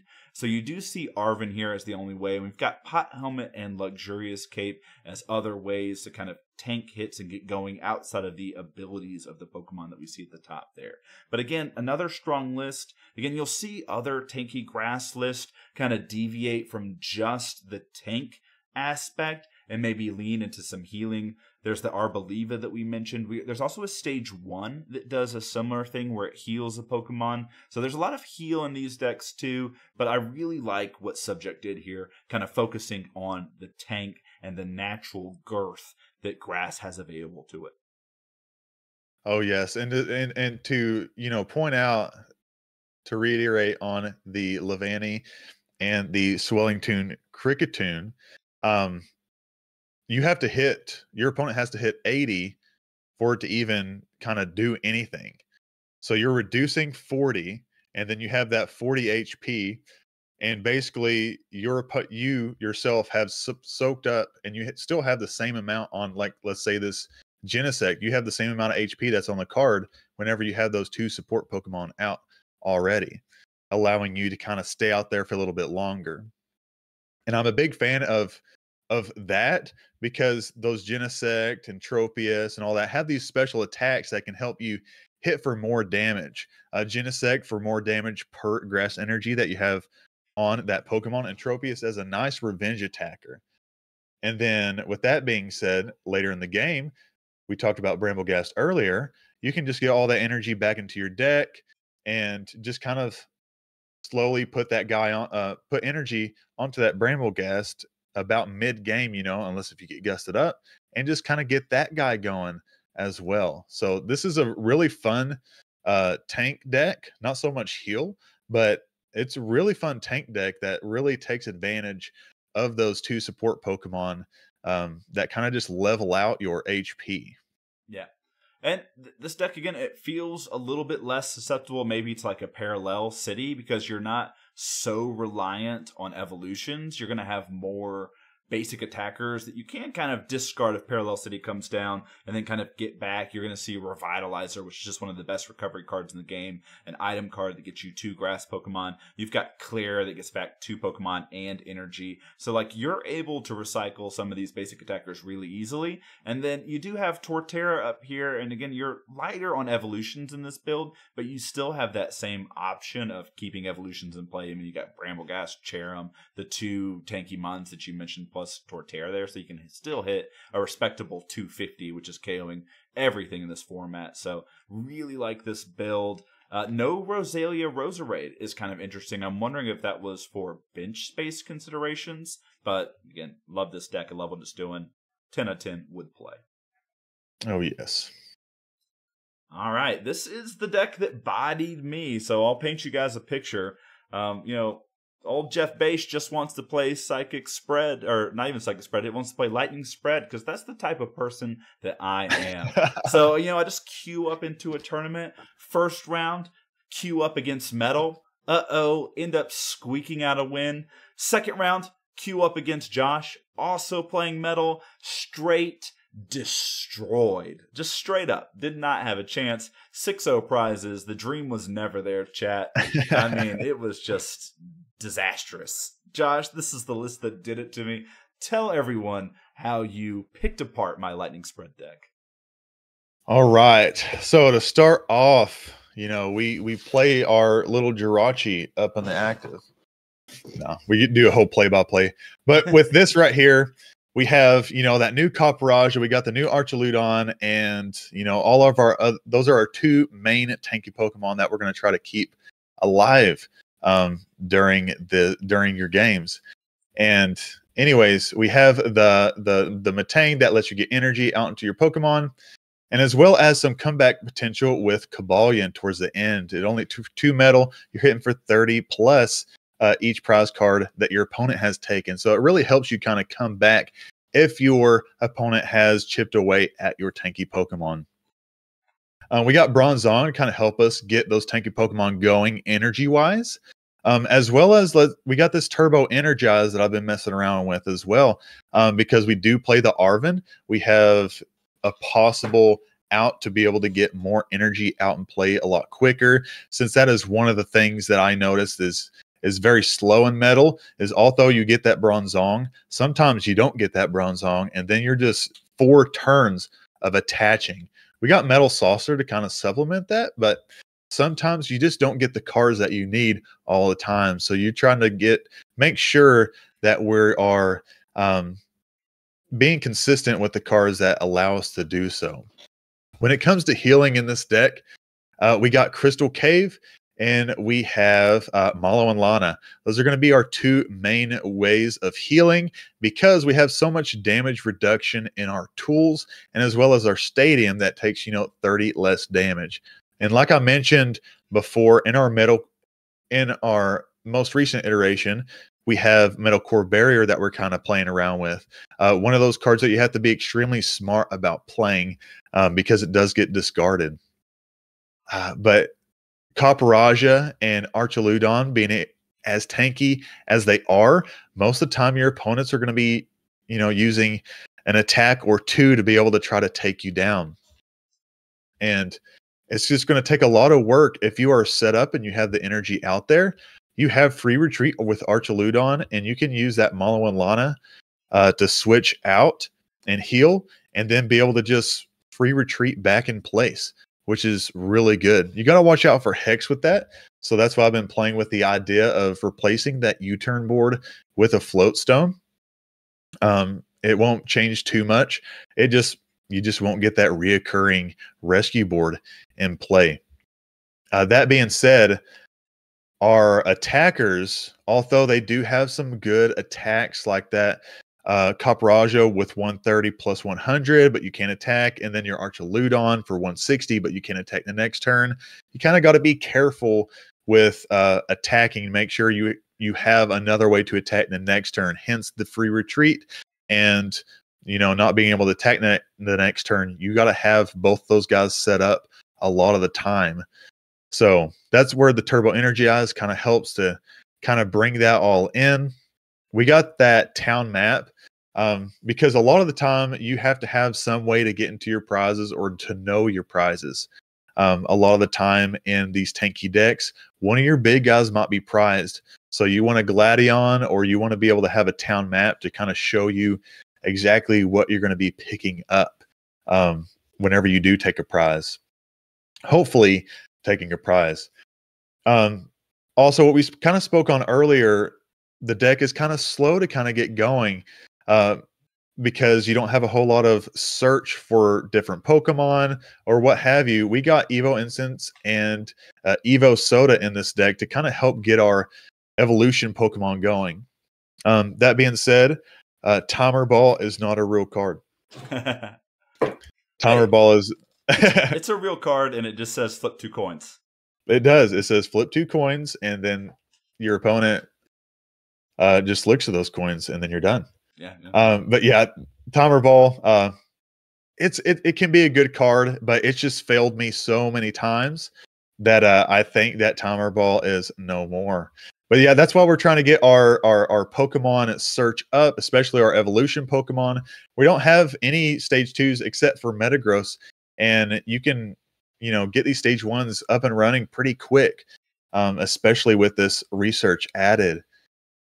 That being said, I am not a big proponent of using tag call, as Jeff mentioned earlier.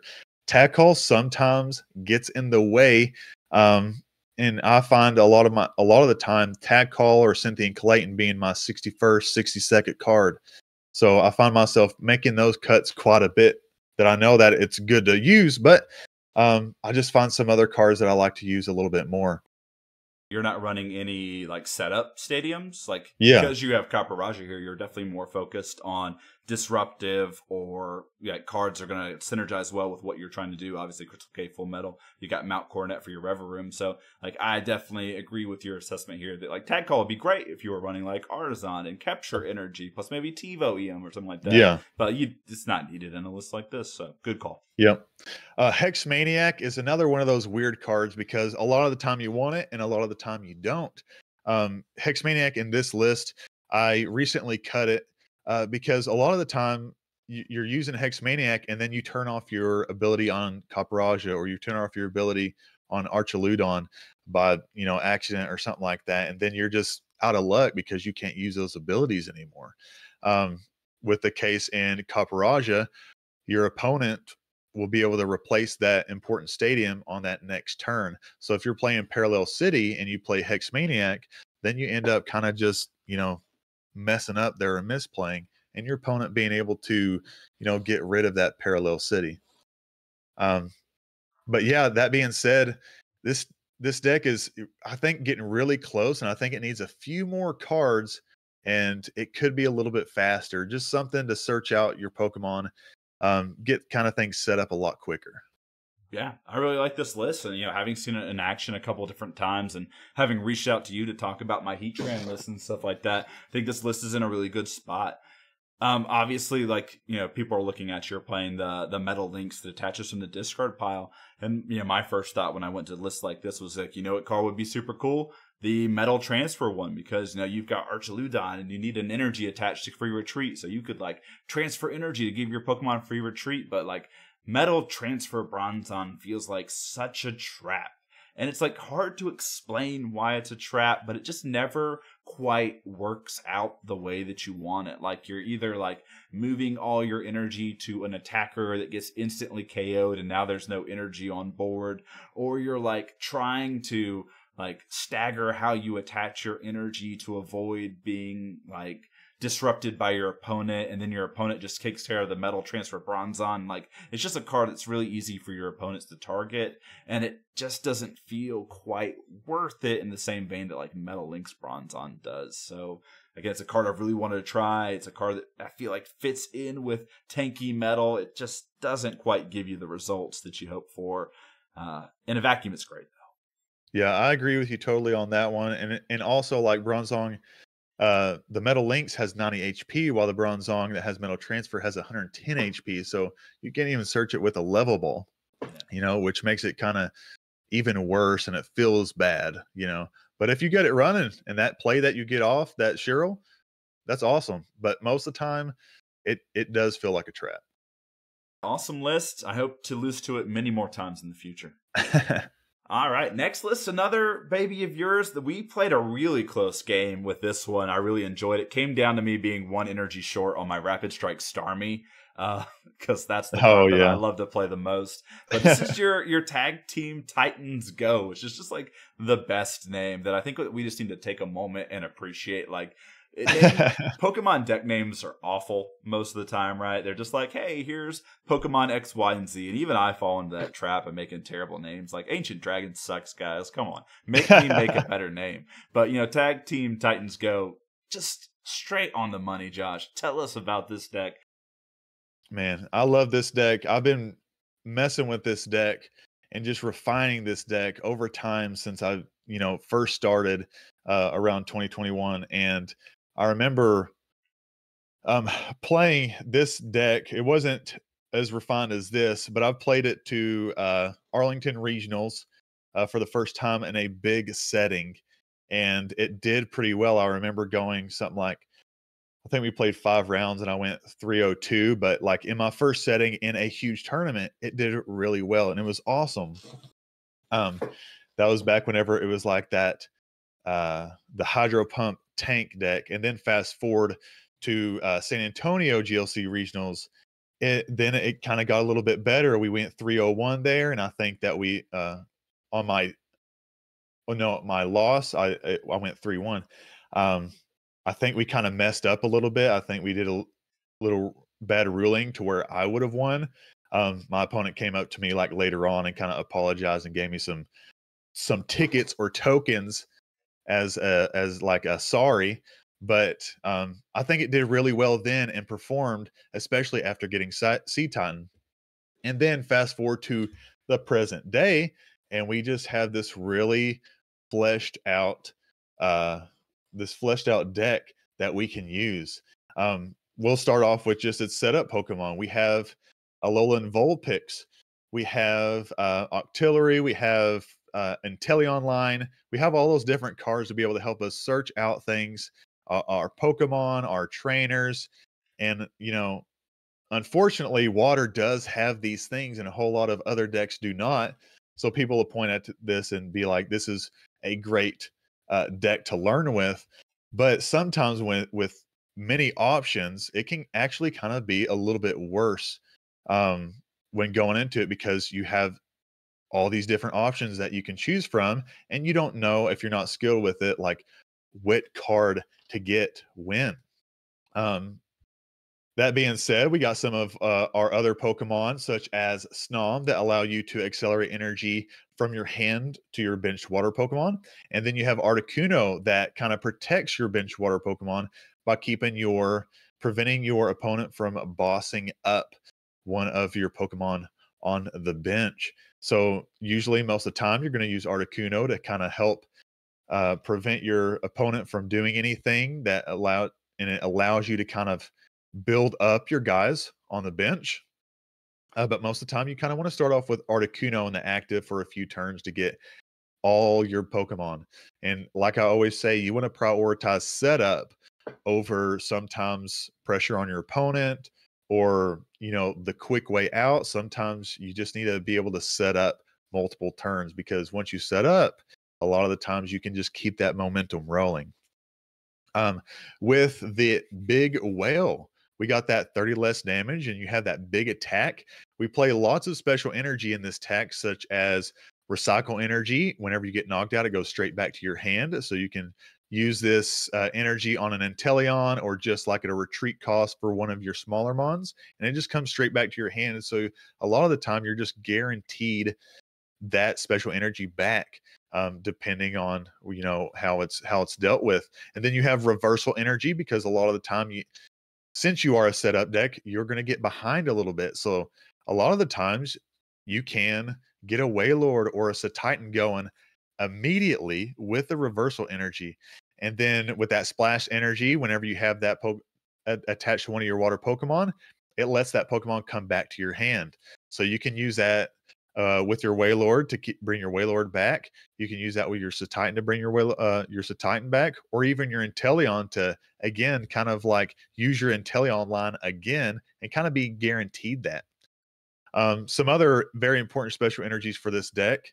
You got Wash Energy that really helps with dealing with the effects of your opponent's Pokemon's attacks. I love Wash Energy. I think it's just as good as Splash Energy whenever dealing with like all these different matchups. And then we have, Weakness Guard for your Lightning matchup. Sometimes I wonder if you need it, but a lot of the times I end up, wanting that. We play a low cost of basic water energy. So we play only one energy retrieval, or not energy retrieval, but an energy search for your deck. So you can get a couple of those water energy into your hand, and you're only going to use it once. So a lot of the times, you don't need all that water energy. We got Aqua Patch, which I have found myself, and this is one of the reasons why I am kind of like trying to figure out if I want to play the new Titan or the old Titan with Aqua Patch. You can actually get a Titan going turn 2 with a manual attachment going first, Aqua Patch, and then another manual attachment on the second turn. You can get Titan going by turn 2, which I've done many, many times, and it's like incredible pressure on your opponent. And then, like, they don't have any choice but to target down the Titan and just leave your support Pokemon like getting set up. They can't go after your support Pokemon, because that Titan is just going to bear down on them until it's possibly too late. And then, with that being said, you have all of those Pokemon search. You got Alolan Vulpix, but then you have all the ball search. You have Buddy Buddy Poffin, which can search out like almost every Pokemon besides Articuno and your big boy basics. But other than that, you got your I play a Lux Cape and a Pot Helmet because of matchups such as, damage counters. It's really good on Titan for damage counter. You can place it on any Pokemon really if you want to. And then Pot Helmet just really helps you soak up 60 damage at a time with your Wailord, but also you can play it on your Titan as well. And then I recently said I would never replace Bridget out of my deck, but it seems that I had to play a few more cards, such as I can't remember what I think I've replaced it with Hex Maniac for the time being. But Bridget, I mean, it's an awesome setup card, but we have so much setup. I mean, that's redundancy out the wazoo. So I didn't want to worry about that too much. But yeah, we have all this. It's kind of getting refined. We got the Mullen Lana for the hill. We got the rough seas for the hill. We got the switchcraft for the hill. You're tanking a bunch of damage. You're healing a bunch of damage, and you find yourself just turn after turn, just saying special waves or special horn, and then your opponent saying, "Okay." Yeah, I mean these Whalelord decks are starting to really warp kind of like what the meta looks like. Like every time I go to build a deck, I'm thinking about how can I take care of 230 damage. Like it's just a number that I feel like every deck needs to kind of have a contingency plan for, which is why one of those copycat attackers are becoming so important, which is why running special energies in your own deck is really important. Yes. So, Mimic You, Zerork. I ended up playing, we talked about Echo Blubber in his list earlier. He ended up playing against me in a Twin Leaf tournament, and he was running Satitan. And I can't remember what ended up happening, but it was just Satitan all on his lonesome on his board. And I was able to, like, teammates, Zerork, copy the attack for the win, because he had the turn 2 Satitan. But it turns out that having the turn 2 Satitan means he didn't have much else going on. So we were able to kind of, like, eke out that dub just because a copycat attack is so effective into this build. So if you're finding Whalelord to be oppressive, you gotta play a copycat attacker, which I know is limiting to certain attacks, but something to think about. Obviously, our last locals this Wednesday going to the finals was that fighting deck I mentioned versus this Whalelord deck. And you can see that a card like Temple of Sinnoh, which turns off special energies, is going to be pretty good into this deck, especially if like Recycle Energy can't come back to hand anymore. All of a sudden, Reversal can't give the extra energies. Splash and Wash don't do their thing, and you've got that Rhyperior, which is doing 200 damage. I think it's 180 damage with 200 HP. Like that's a deck that can handle this pretty well. My Fighting Colossal build has ways to hit 240 damage, which is a number that we got to make sure we get there at some point in the game if we're playing Whalelord. So it's just it feels format warping, but I don't think it's in like a super negative way. Like I know Brazil, there's like tons of people in Brazil that play GLC, and we hear it from Bruno Neves. Check out his YouTube channel if you guys get a chance. Yeah, it's just Bruno Neves. But he is a Whalelord enthusiast. I think he said he hates the card, but like he still plays it. So they when we were all like Marshadow, get Marshadow out of our format, they were like Whalelord's the problem. Yeah, get rid of Whalelord. So I actually kind of enjoy playing against these Whalelord decks.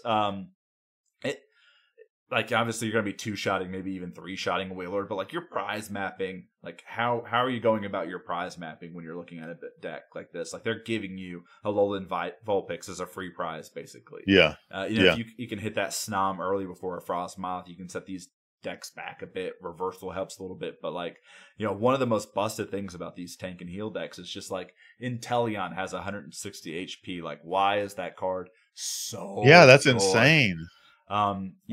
We're going to talk about Weeder's list in a bit, but like if you're worried about copycat attackers, you know what you just use to take every single KO? Inteleon. Just attach Luxurious Cape to Inteleon. It can't get copycatted right back. You've already got all these damage reduction and heal cards. Just use Inteleon, and then all of a sudden, like Mimikyu is not KOing this on the backswing. You can get rid of the Mimikyu, which now can't get rid of your Whalelord. That's like, oh. Like, it's just so good, like, the counterplay that these water decks have. The more skilled you are, obviously, the better these decks are. But, like, it's so good. I think this card is healthy. This deck is healthy for the format. Yes, I've been finding myself actually using Inteleon as an attacker more often while I'm getting everything set up, because a lot of the time, your opponent's going to go after the attacker, most of the time. And if you have Inteleon attacking for 120 and then 20 to the bench, they can't just ignore that 20 to the bench because that will build up over time, especially if they have little mons like 30, 40, 50, 60 HP. Something that I didn't touch on earlier was how important it is to find a special energy. And that's why we play both Chorus's Tenacity as well as Guzman Hala, because we want to be able to find that special energy. And if you need a stadium at all, during that time, Chorus's Tenacity is just 2/3 of a Guzman Hala, and you can just use it for free without having to discard your cards. Guzman Hall is awesome though because it lets you get those tools like the pot helmet, Lux cape, the float stone, but you do have to discard 2 of your cards in hand. But those 2 really provide you a way to get those special energy going, as well as get out of the active spot if you're stuck there with a float stone. Yeah, and looking at both these lists again, you touched on it earlier. No tag call, no setup stadium again. We're starting to see what kind of a Gym Leader Josh list looks like. There's those people that you pull up a list and you're like, oh, that's that person's list. Like I know what a Weeder list looks like. I know what an Acco Blubber list looks like. I know what a Costello list looks like, and now I know what a Gym Leader Josh looks like. Well, hey, that list was awesome. All of these decks are awesome. There's one archetype that I'm racking my brain over about how to describe what it was. And I asked people on the All About That Base Discord, how do we talk about this other archetype, which is technically this blend of tank and heal and control. And it's just it's one Pokemon trying to take all 6 prizes, but there's so much more to that's going on with it. And we kind of settled on a couple different names for this archetype, and we'll talk through a couple of these lists. One of them is just maybe secretly the best deck in the format. I don't even know, but monster decks is kind of the thing. These are your Godzillas, right? These are your giant monsters you're putting out there. Maybe more aptly for Pokemon specific, we were maybe a raid boss deck. Maybe. Yeah. Raid boss deck. There you go. It's good. People wanted to say one trick pony, but one trick pony could be Hitmon Bros is kind of a one trick pony. Psychic Lost Zone's kind of a one trick pony. So I don't know. So I'm gonna dub these kind of monster decks, raid boss decks, giant things decks. You could just call them all Leviathan decks. Yeah, that's true. That's true. Leviathan is a sea creature though, right? So it fits well with Wailord, but Ursaluna can't swim, right? Well, I guess bears can swim. I don't know. It looks like Godzilla. Godzilla's a sea creature. That's true. I mean, Torterra's a turtle, right? It can swim. All right, you know what? Leviathan. There you go. Leviathan decks it is. But yeah, so up on my screen are kind of the 2 big decks that are going around right now. And this also, hey, it's Sparkling. What is it? Sparkling Robe melodic there? Because we talked about that earlier. What I believe so. Was. Yeah. But anyway, these decks are really cool. So the Wailord deck, which is the Leviathan deck that Weeder played, we played it on stream, so there's a video of us playing it, and then he also played it at Tricky Jim's stream, and he won a Full Grip Games locals with it, went 4-0 for his water badge. So this deck already has a lot of accolades. He ended up, I think, winning the Asynchronous League as well with it. It's just a really good deck. Weeder's a great pilot, obviously, but this deck is just out of this world. So the idea is you kind of slowly get set up. You've got Marshtomp and Swampert here over Remoraid and Octillery, because instead of building hands up to 5, when you have a deck like this, you're trying to build big hands. So discarding 1 and drawing 3 is kind of what you want to do. And then you've got Vulpix to help you get set up, which you'll see is kind of a common trend. Vulpix seems to be preferred over a card like Basculin because, of course, evolutions are really important in these decks. And then you've got Floatzel, which can recover item cards from your discard pile. Then you've got Melodic, which can recover any card from your discard on evolution. And so, let's say your opponent tries to get rid of your Luxurious Cape. Just get it back. Just get it back. And so that's what this deck kind of does. It kind of slowly builds up. It disrupts its opponent. It's got cards like Lost City, which are just going to take your opponent kind of out of matches. Delinquent to take cards out of your opponent's hand. Lucamine to recycle Parallel. Lost City if it needs to keep using these disruptive stadiums over and over again. Rough Seas just to heal. Scoop Up Net because you get to keep reusing these great on-entry abilities like Drizzile and Inteleon. And then because you have the power of Drizzile and Inteleon, you just get to kind of set up for the turn that you want to, right? All of a sudden you have your Wailord in the active and your opponent has their best threat in front of you. Well, you can Inteleon, grab your Lost City, grab a way to power up Wailord if you need to, just go to town on what your opponent is doing and set up an unbeatable board. And that's what Leviathan is all about. It's really hard to tech into. It's really hard to beat once it gets going, it feels almost impossible. It's like 13-1 in competitive matches under Weeder's hands. It just feels rough. And I think the one loss he had was like a brick, or he was playing lightning. Like, it just feels like secretly the best deck in the format. And yeah. Yes, like Weeder's deck is like one of those decks that can, come from behind. Like, your opponent has taken 4 prizes and you're just behind, but during that entire 4 prizes, you've used Enhanced Hammer, gotten rid of like a lot of their resources. You've used Parallel City. You've probably lost City to a few things. You got all these different things wasting your opponent's resources, and then you put this big guy up in the active position, and after using all these resources, you probably bumped all their stadiums at this point. You've probably got rid of all their switch outs at this point with counter catcher and all these different things. You probably got rid of all their tools with field blower, because you're able to recur these cards from the discard pile. And then you just have this big guy with the Lux Cape, just tanking and healing all this damage. And then before you know it, he's taking your last prize because you have no other way of winning.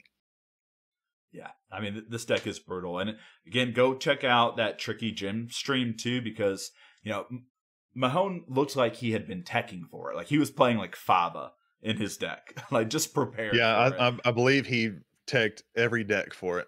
Yeah, and just like still lost. Like, it's the first matchup on that stream, and I mean, this deck is just a house. And again, one of the reasons why I think like Lightning was a deck that I was trying out for a bit was I was like, how do you stop Leviathan? And I think the only real answer is play Lightning in some capacity. And even then, like, the best Lightning deck right now is probably Lightning Spread.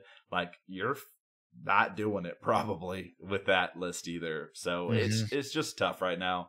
So I'm hoping that this list doesn't come out and everyone starts playing it. Obviously, I'm doing a bad job. It's a little ironic that I'm sharing it with everyone and telling everyone not to play it, but this might secretly be the best list. It's hard to pilot, so obviously take your time with it, learn it. Weeder, obviously, it's one of those things in Gym Leader Challenge when like you build a deck and like kind of the ins and outs of it because you picked and choose every single card. You're kind of like the best pilot of that deck automatically. So like someone else picking this list up, it's going to take you some time before you kind of see the same lines that Weeder would. But again, I do encourage you, like, if this is something you're thinking about, pick it up. Just like, maybe don't play it around me when I'm trying Fairy, because I never went in there. Yep. The other list over here, I got to give a shout out. This is a Leo list. If you guys don't know Leonardo, check him out. He's just like maybe like the control guru of the format right now. And he's just got so many different colorless control decks. And he's got other builds too that he's been working on. Like, you've probably seen like a Regigigas stall deck. Like, that comes from Leo. Well, this is Ursaluna, and it kind of sets up in the same vein that Wailord does, maybe without kind of the same support. So the idea is you set up an unkillable Ursaluna, whose Pete Hunt attack lets you get 2 cards from your discard pile back to your hand. So the idea is you Pete Hunt, you get 2 cards back. And then you can use triple acceleration energy to bulky bump, which does 200 damage, but it discards 2 energy. So you need recycle energy for the Pete Hunt, and then triple acceleration discards itself. So the idea is you attack in for 200, take a prize. And then the next turn, since recycle energy bounces back to hand, you can reattach it and then go and get 2 cards from your discard pile, one of them being triple acceleration energy and another way to heal potentially. And then you pair this because you want to go down on prizes. You want to find Lieutenant Surge's strategy and just kind of be able to play 3 supporters every turn.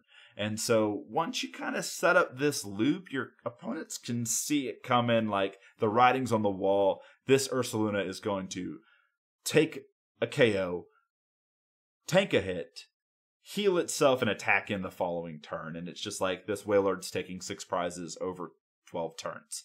The issue can be setting up. And like Leviathan, Ursaluna wants big hands. So you're not going to play like a Babarrel, because again, you want more than 5 cards on your hand to kind of encourage these combo turns. So you're going to have Cinccino and Pidgeotto to add cards into your hand.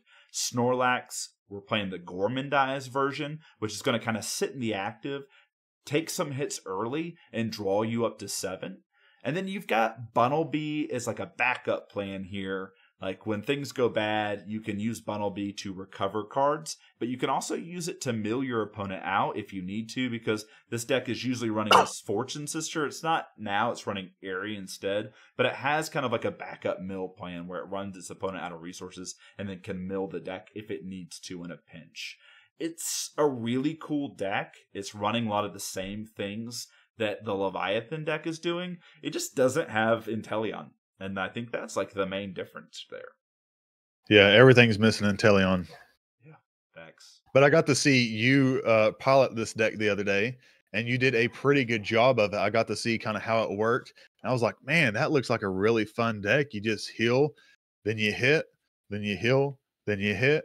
And that attack that lets you get those 2 cards back from the discard just allows you to kind of recycle and be able to use Lieutenant Surge strategy a lot, be able to use the triple acceleration energy quite a bit, and just kind of allows you to keep going. And then you just got this huge 300 HP Ursaluna. Does it have 180 or 200 HP? It's 180, and then you throw the Luxcape on it. Yeah, 280 HP. Like nothing's gonna KO that. So unless if you're playing that Haxorus that has the bring down the axe, ain't nobody getting past a 280 HP Blood Moon Ursaluna. It's an awesome or that is it Blood Moon Ursaluna? This is just regular Ursaluna. Regular. I'm used to saying Blood Moon right now, but yeah, that deck is awesome. I enjoyed getting to see you play it. I'm not too familiar with it, so I can't speak on it much, but I enjoy getting to watch you play it. Yeah. We played it in a tournament. We were playing against Roger. Roger did a great job. He was playing like a really aggressive water build. I think it was a Seismitoad list. So he got going really aggressively, and then we struggled to put pieces together. Just because, sometimes that's how things go in game plans. Usually you want to go behind early. So like the aggressive deck, you're not like sad to see. But if you can't kind of get your support Pokemon, living through multiple turns, like I had to keep putting him up as fodder for Roger as his Palafin was doing like 130. It can be tough. And so, you can see aggressive decks having their success into these builds. But it's fun. I like it a lot. Obviously, I needed more reps with it in order to be like, feel my best with it. Leo is a really awesome person. Weeder really enjoys this deck too. I think like Weeder's kind of in the stage of life where he's trying to build these like giant monster decks, and he started playing Ursaluna. He got into this. We're talking this Torterra Meganium deck too. He's kind of got his own version of it that he's running around with. So they're fun decks to play. They take a lot of skill to pilot, more than I probably have. But check them out. Again, if you think Take and Heal is your way, but you want to be more control-y, these are just kind of extra addings to that to go forward. Mm-hmm. Josh, that's it. That's Tank and Heal. That's probably that was a lot. That was some good stuff. Yeah. I don't know how long we've been here. About 2 hours talking Tank and Heal strategies. This is probably one of the more comprehensive videos on it, if I'm going to be honest. I mean, shout out to us for that. But it's just chock full of it, man. Info. Well, closing thoughts on Tank and Heal. How do you feel? Where do you think it stands right now? Like thinking of all the happenings in Gym Leader Challenge, do you think it's viable? Do you think it's well positioned? Do you see some cracks in the armor going forward with these Tank and Heal strategies? I don't know. What are your thoughts? Yes, if I had to put it down on like a tier list, I'd say like, S being the best, F being the worst. I'd say it's probably in the middle of like A and B. It has the potential to be really, really good, especially whenever you get set up, but it also has that slow aspect of it as well. But Tank and Heal, really awesome, just way of playing. And I think that if you are a person that is impatient or a person that doesn't like to take their time getting things set up, Tank and Heal isn't for you. But if you like to take your time and just kind of scout out the game, make sure everything's going by nice, Tank and Heal is for you. And it's especially rewarding whenever you get a big guy built, you use him, you attack with him, you tank, and then you heal. It's as simple as that. Taking some hits and healing some damage. But yeah, that's pretty much all the closing thoughts I have for Tank and Heal. If you enjoy slow gameplay, go for it. But other than that, if you like big basics going fast, I probably wouldn't recommend it. But yeah, it's somewhere in like the between B and A, positioned in the format. Yeah, yeah. And you mentioned being impatient. I'll say this too. One of the things about Tank and Heal decks that maybe turned me off a little bit is like the lack of game actions sometimes that you're doing per turn, right? Like we all buy our cards, we all want to play with them, we all want to use them as much as we can. And sometimes with these Tank and Heal strategies, sometimes like it's the right thing to just like draw, look at your hand and be like, we're good. And then just attack in, right? Like that happened so many times when I was playing like my grass tank builds back in the day. And so like if you're someone who's like, I want to be, Psychic Lost Zone and using Comfy's ability and then doing this and then scooping up this and getting it back into the active and then doing this too, like again, Take and Heal might not be for you either. But yeah. It's a cool archetype, something to work on, and it's super powerful, and like you can really catch people off guard with it into the right metas. Like it's I do personally myself. I'm on both the extremes. I love Tank and Heal, and I love lots of decisions. So those are my two favorite ways of playing. Anything in between, I kind of like step away from. Mm-hmm. Gotcha. Well, Josh, thank you for being on. It's been an awesome episode. Again, shout out to you. Thank you so much. It's been awesome. Thank you for having me on. It was great. Thank you for starting the podcast, because there for a bit I was always looking for stuff to do. As you mentioned earlier, there's not a whole lot out there. Hopefully we can get some more, especially with Twin Leaf coming up on the rise, which you did an awesome podcast with, the last podcast you did.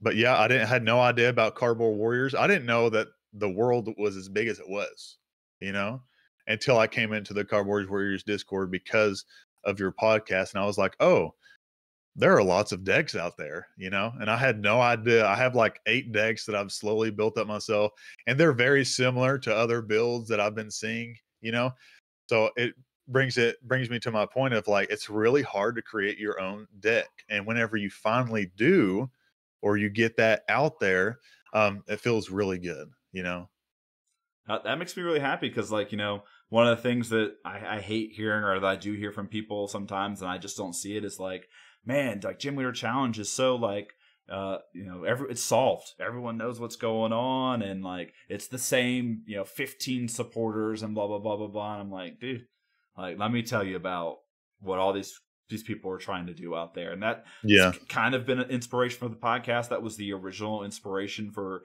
when we started doing webcam stuff, is like, I wasn't super confident brewing my own builds yet, and I kind of wanted to show off like what other people were doing. And so when we were doing Gym Leader Challenge versus with me and Weeder, I was like, yeah, like, how can we put up decks? Because, I came from Magic the Gathering, and every time you'd look up a deck list, there'd be a YouTube video for you to watch on it. If I wanted to look up Blue-Red Wizards, I could find a deck and someone playing it, maybe 2 or 3 people. But if I were to go to YouTube right now and type in Turbo Dark, I do not think that there is a single video for a deck that is well loved.